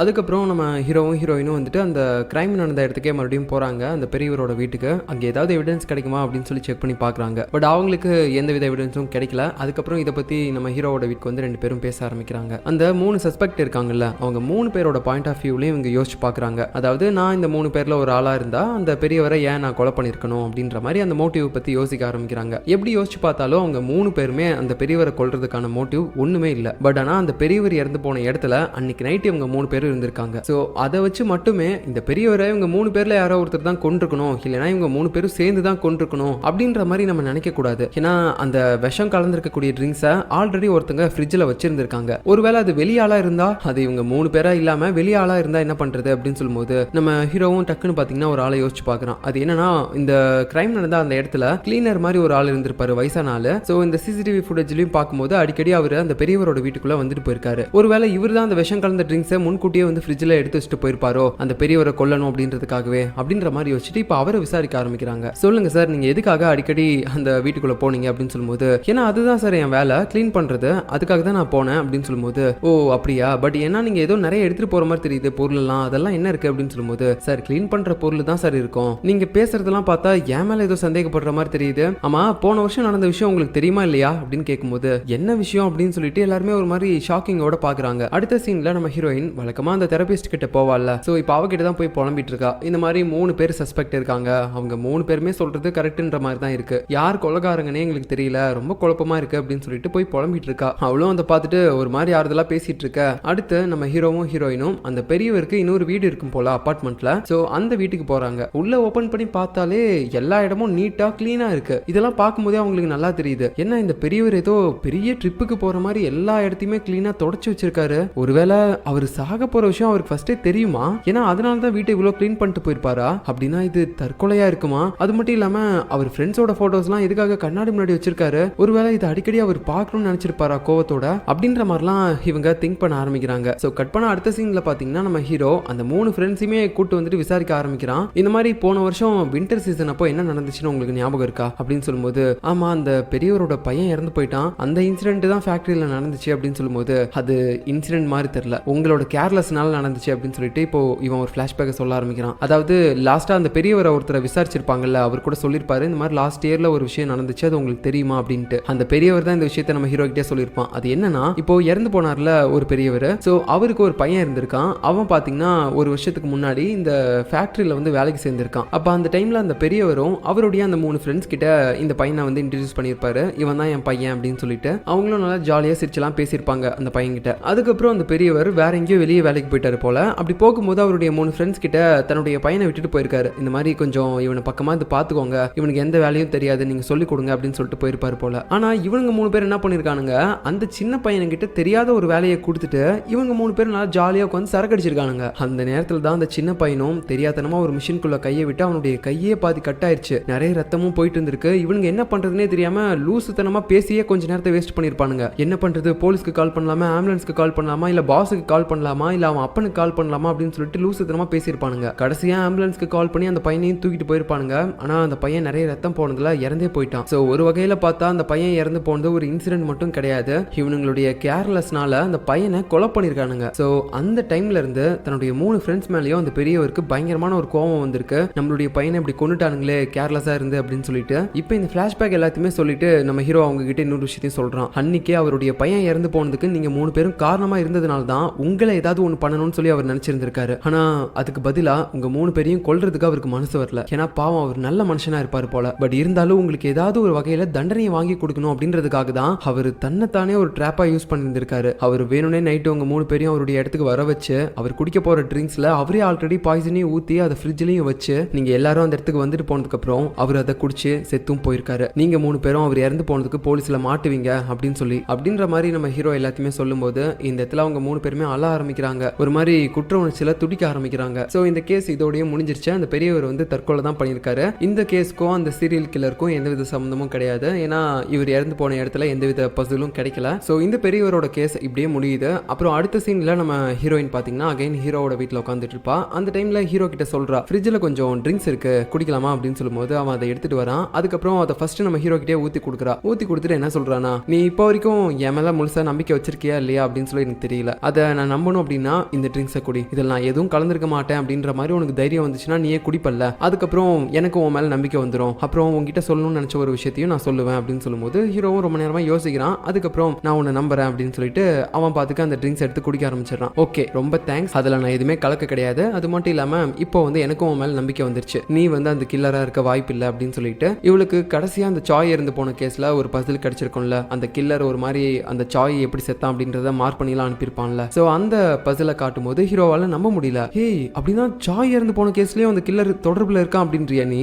ஆமா, பட் ஆக்சுவலா அந்த கில்லர் வந்து சாயை கொலை பண்ண கிடையாது. சாயை உண்மையாவே கொலை பண்ணது அந்த சாயோட ஒய்ஃபும் அதுக்கப்புறம் அவளுடைய லவரும் தான். பட் ஆனா சாய் வந்து அந்த கில்லரோட ஒரு டார்கெட், அவனை சாகடிக்கணும்னு நினைச்சிட்டு இருந்திருப்பான் போல. ஆனா அதை வந்து இவங்க 2 பேரும் பண்ணிட்டாங்க. அதுக்கப்புறம் அவங்க 2 பேரும் எப்படி கொலை பண்ணாங்களோ அதே மாதிரி இந்த பசில்ல இருக்க ஒரு மனுஷனோட உடம்புலயும் கோடு போட்டு அனுப்பியிருக்கான் நமக்கு. சோ இது வரைக்கும் நமக்கு 3 பசில் கிடைச்சிருக்கு. ஃபர்ஸ்ட் பசில் என் அங்கிள் இறந்து போனப்போ, ரெண்டாவது பசில் அந்த மிங்கி இறந்து போன கேஸ், மூணாவது பசில் இப்போ இந்த சாயோட கேஸ்ல கிடைச்சிருக்கு. இது மூணையுமே வச்சு பார்க்கும்போது இவங்க 3 பேரையும் கொலை பண்ணணும் அப்படின்ற ஒரு மோட்டிவ் மட்டும் தான் அந்த சீரியல் கில்லருக்கு இருக்கு. மற்றபடி அவனா நேர்ல வந்து கொலை பண்ணணும் அப்படின்றது அவனுக்கு நோக்கமே கிடையாது. ஏன்னா அவன் நேர்ல கொலை பண்ணணும்னு நினைச்சிருந்தானா இவங்க 2 பேரையும் கொலை பண்ண விட்டுருக்க மாட்டான் இப்போ இந்த சாய் இறந்து போன கேஸ்ல. அது மட்டும் இல்லாம எதுக்காக பர்டிகுலரா இவங்க 3 பேரையும் அவன் சூஸ் பண்ணணும்? ஒருவேளை இவங்க 3 பேரும் ஏதாவது தப்பு பண்ணிருப்பாங்களா? என் அங்கிளையும் நான் சேர்த்து தான் சொல்றேன். இவங்க 3 பேரும் ஏதாவது தப்பு பண்ணதுனால அவங்களுக்கு தண்டனை கொடுக்கணும்னு சொல்லி இப்படி சாகடிக்க நினைக்கிறானா? அது மட்டும் இல்லாம அவன் நமக்கு ஒவ்வொரு பசிலா அனுப்புறத பார்க்கும்போது இதுல இன்னும் நிறைய பசில் மிச்சம் இருக்குதுன்னு தோணுது. அதாவது அவன் சாகடிக்க போற ஆட்கள் இன்னும் நிறைய பேர் இருக்காங்க. அவங்க எல்லாரும் ஏதாவது கண்டிப்பா ஒரு தப்பு பண்ணிருக்கணும், அதுக்கு தண்டனை கொடுக்குற மாதிரி நினைச்சுதான் அவங்களா இப்படி கொலை பண்ணிட்டு இருக்கான் அந்த சீரியல் கில்லர். சோ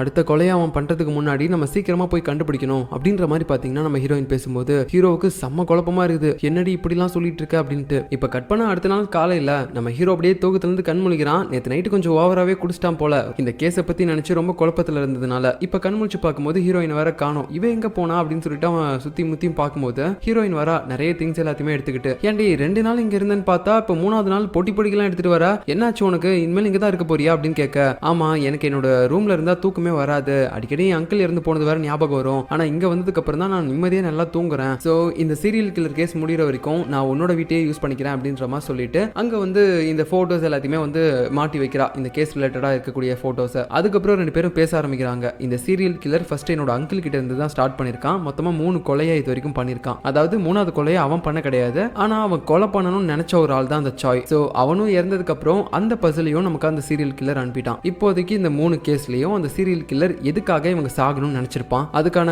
மோட்டிவ் என்னவா இருக்கும்? ஃபர்ஸ்ட் என்னோட அங்கிளுக்கும் இந்த லிம்முக்கும் ஒருத்தருக்கு ஒருத்தர் எந்தவித கனெக்ஷனும் கிடையாது, ஆனா இந்த லிம்முக்கும் இந்த சாய்க்கும் கனெக்ஷன் இருக்கு. ஏன்னா அவங்க 2 பேர் லவ் பண்ணியிருக்காங்க. சோ அதை வச்சு பார்க்கும்போது இவங்க 3 பேருக்குள்ளேயும் ஒருத்தருக்கு ஒருத்தர் எந்தவித தொடர்பும் கிடையாது. அதே மாதிரி இவங்க ஏதாவது கொலை பண்ணியிருக்காங்க, ஏதாவது தப்பு பண்ணியிருக்காங்களா அப்படின்னு சொல்லி பார்த்தாலும் இவங்க 3 பேரும் அந்த அளவுக்கு எதுவுமே பெருசாவும் பண்ணது கிடையாது. சோ அப்படி இருக்கும்போது எதுக்காக அந்த சீரியல் கில்லர் இவங்க 3 பேரையும் சாகடிக்கணும்னு நினைச்சிருக்கணும் அப்படின்ற மாதிரி குழப்பத்தோட யோசிக்கும் போது இவங்களுக்கு இங்கே இன்னொரு க்ளூ கிடைக்குது. என்னன்னா இப்போ கடைசியா அந்த சாய் இறந்து போனான்ல, அப்போ கடைசியா அவன் சாகிறதுக்கு முன்னாடி 3 தடவை அவனுக்கு ஒரு கால் வந்திருக்கு. அதை பண்ணவங்களோட நேம் என்னன்னு பாத்தீங்கன்னா யூனு. ஸோ இந்த கேஸ் முடிஞ்சாலும் இவன் எதுக்காக கால் பண்ணா அப்படின்றதே நமக்கு தெரியலையே அப்படின்ற மாதிரி யோசிச்சுட்டு அவனை பத்தி விசாரிக்கிறதுக்காக நம்ம ஹீரோயின் அவனுடைய இடத்துக்கே போறா. ஆக்சுவலா இந்த தோயூன் அப்படின்றவன் ஒரு பெரிய பணக்காரன் போல, பெரிய கன்ஸ்ட்ரக்ஷன் கம்பெனிலாம் வச்சிருக்கான். இதுக்கு முன்னாடியும் போலீஸ்காரங்க வந்து விசாரிச்சிருக்காங்க, நீங்க எதுக்காக அன்னைக்கு நைட் சாய்க்கு கால் பண்ணிருக்கீங்க அப்படின்னு சொல்லிட்டு. ஆனா இவன் வந்து பாத்தீங்கன்னா சரியாவே ஆன்சர் பண்ணல. எனக்கு தெரியாது, சாய்ன்ற ஒருத்தன் எனக்கு யாருன்னே தெரியாது, நான் ஏதோ தெரியாம கால் பண்ணியிருப்பேன் அப்படின்ற மாதிரி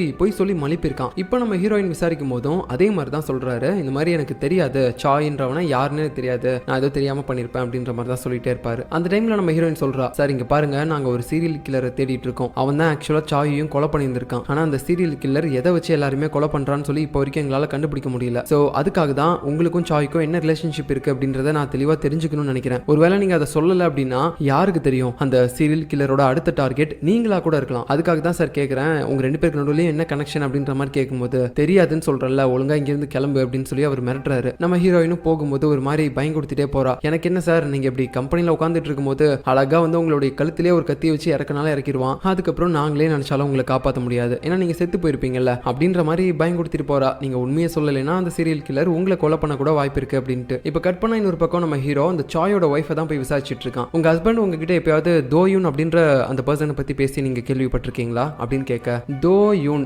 நான் கேள்விப்பட்டிருக்கேன், அவர் ஒரு கன்ஸ்ட்ரக்ஷன் ஒர்க்கர் தானே, அடிக்கடி பிசினஸ் சம்பந்தமா சில விஷயங்களை பத்தி அவர்கிட்ட பேசுவாரு. பட் அந்த தோயூன்றவர் ரொம்பவே அரகண்டான ஒரு ஆளு, ரொம்பவே கோவமா தான் எப்பயுமே பேசிக்கிட்டே இருப்பாரு. அந்த பர்சனாலிட்டி என்னோட ஹஸ்பண்டுக்கு சுத்தமா பிடிக்காது அவர்கிட்ட. அதுக்கப்புறம் நிறைய டைம் 2 பேரும் வெளியெல்லாம் ஒன்னா சேர்ந்து கூட சுத்தி இருக்காங்க. நான் இப்ப சொல்ற விஷயம் எல்லாமே 3 வருஷத்துக்கு முன்னாடி நான் பார்த்தது. பட் ரீசன்ட் டைம்ஸ்ல 2 பேரும் எந்த அளவுக்கு க்ளோஸா இருந்தாங்க அப்படின்றது எனக்கு தெரியல அப்படின்ற மாதிரி எல்லாத்தையுமே அவர் சொல்லிட்டு, நெக்ஸ்ட் டைம் நீங்க வராதீங்க, அந்த பொண்ணை வர சொல்லுங்க, எனக்கு அவகிட்ட பேசுறது தான் ரொம்ப பிடிச்சிருக்கு அப்படின்ற மாதிரி சொல்லிட்டு போறா. அப்புறம் நம்ம ஹீரோவும் ஹீரோயினும் இன்னைக்கு அவங்க கேதர் பண்ண விஷயம் எல்லாத்தையுமே பாத்தீங்கன்னா ஷேர் பண்ணிட்டு இருக்காங்க. ஸோ அந்த சாய்க்கும் இந்த தோயூனுக்கும் ஏதோ ஒரு பிசினஸ் ரிலேட்டடான கனெக்ஷன்லாம் இருந்திருக்கு. 2 பேரும் நல்லா தான் இருந்திருக்காங்க ஒரு ஃப்ரெண்ட்ஸா. பட் திடீர்னு யார் 2 பேரும் பிரிஞ்சு போனாங்கன்னு தெரியல. அதுவும் இல்லாம அன்னைக்கு சாய்ஸ் ஆகிறதுக்கு முன்னாடி இவர் எதுக்காக அவனுக்கு கால் பண்ணாருன்னு தெரியல அப்படின்ற மாதிரி பேசிட்டு இருக்கும்போது திடீர்னு ஒரு கால் வருது நம்ம ஹீரோவுக்கு. என்னன்னு பார்த்தா அவர் செத்து போயிட்டாரு. அந்த தோயூன் இருக்காருல்ல அவரு. நம்ம ஹீரோயினுக்கும் ஹீரோவுக்கும் பயங்கரமான ஷாக்கு. இவன் எதுக்காகடா அந்த சீரியல் கில்லர் கொலை பண்ணிருக்கணும், இவன் என்னடா தப்பு பண்ணா அப்படின்ற மாதிரி யோசிச்சுட்டு நம்ம ஹீரோயின் பாத்தீங்கன்னா வழக்கம் போல அவளுடைய இமேஜினேஷன்ல எல்லாருமே பார்க்க ஆரம்பிக்கிறா. ஸோ யாரோ ஒருத்தன் அழகா உள்ள நுழைஞ்சு அந்த தோயூனோட கழுத்துல தான் பாத்தீங்கன்னா ஊசியை போட்டு சாகடிச்சிருக்காங்க. ஸோ கிளீனா பண்ணிருக்கிறத பார்க்கும்போது கண்டிப்பா இது அந்த சீரியல் கில்லர் பண்ணிருக்க தான் வாய்ப்பு இருக்கு அப்படின்னு சொல்லிட்டு நம்ம ஹீரோயின் வந்து ஹீரோ கிட்ட சொல்லிட்டு இருக்கா. பட் இப்போ வரைக்கும் அந்த சீரியல் கில்லர் கிட்ட இருந்து பசில் எதுவுமே உங்களுக்கு கிடைக்கல. அதுக்கப்புறம் அந்த தோயூனோட ஃபாரன்சிக் ரிப்போர்ட் வரணும் அப்படின்னு சொல்லிட்டு ரிப்போர்ட்காக நம்ம ஹீரோவும் ஹீரோயினும் வெளியே வெயிட் பண்ணிட்டு இருப்பாங்களா. அந்த டைம்ல நம்ம ஹீரோயினுக்கு கொரியர் வருது. என்னன்னு சொல்லி ஓபன் பண்ணி பார்த்தா உள்ள பசில் இருக்கு. அதுல இது ஒரு ஜோக்கரோட இமேஜ் இருக்கு. சோ இதுக்கும் இந்த தோயூனுக்கு தான் சம்மந்தம் இருக்கு போல. அதனால தான் அந்த சீரியல் கில்லர் இப்போ இவனை கொலை பண்ணதுக்கு அப்புறம் இந்த பசிலையும் அனுப்பியிருக்கான். பட் இவனை ஏன் கொலை பண்ணணும் அப்படின்னு சொல்லிட்டு ஷாக்கிங்கோட இவங்க 2 இந்த நேரத்தில் மறுபடியும் அந்த டாக்டர் லியோட ஃப்ரெண்ட் இருக்கார்ல, அவரை போய் மீட் பண்ணி நம்ம ஹீரோயின் விசாரிக்க ஆரம்பிக்கிறா. கொஞ்சமாவது அவளை பத்தின விஷயமெல்லாம் நீங்க சொல்ல ஆரம்பிக்கிறீங்களா, அவ ஏன் இந்த மாதிரிலாம் பண்றா அப்படின்னு கேட்கும்போது அவரும் பாத்தீங்கன்னா சில விஷயங்களை சொல்றாரு. இங்க பாருங்க, எனக்கே இப்பதான் அந்த பசில் விஷயங்கள் எல்லாமே நியூஸ்ல வரும்போது அதை வச்சு அவ கொலை பண்ணிட்டு இருக்கானே தெரிய வந்துச்சு. எனக்கு அதுக்கு முன்னாடி வரைக்கும் அவ இப்படிதான் சொல்லி கண்டிப்பா தெரியாது. அது மட்டும் இல்லாம சின்ன வயசுல நான் அவ கூட தான் ஸ்கூல்ல ஒன்னா படிச்சேன். அவளுடைய அம்மா அவளை சின்ன வயசுல ஏதோ அம்யூஸ்மெண்ட் பார்க்ல விட்டுட்டு போனதா அவ நிறைய டைம் சொல்லி நான் கேள்விப்பட்டிருக்கேன். அதுக்கப்புறம் அடிக்கடி அவ சில நாட்கள் ஸ்கூலுக்கே வரமாட்டா. பட் அந்த டைம்ல அவளுக்கு ஒரு ஃப்ரெண்ட் இருந்தான், அவன் யாருன்னு எனக்கு தெரியல அப்படின்ற மாதிரி பாத்தீங்கன்னா அவன் சொல்றான். இப்போ இந்த விஷயம் எல்லாம் கேட்டது மூலமா இவங்களுக்கு என்ன தெரிய வருதுன்னா, சின்ன வயசுல அவளுக்கு ஒரு அம்மா இருந்திருக்காங்க. பட் ஏதோ ஒரு அம்யூஸ்மெண்ட் பார்க்ல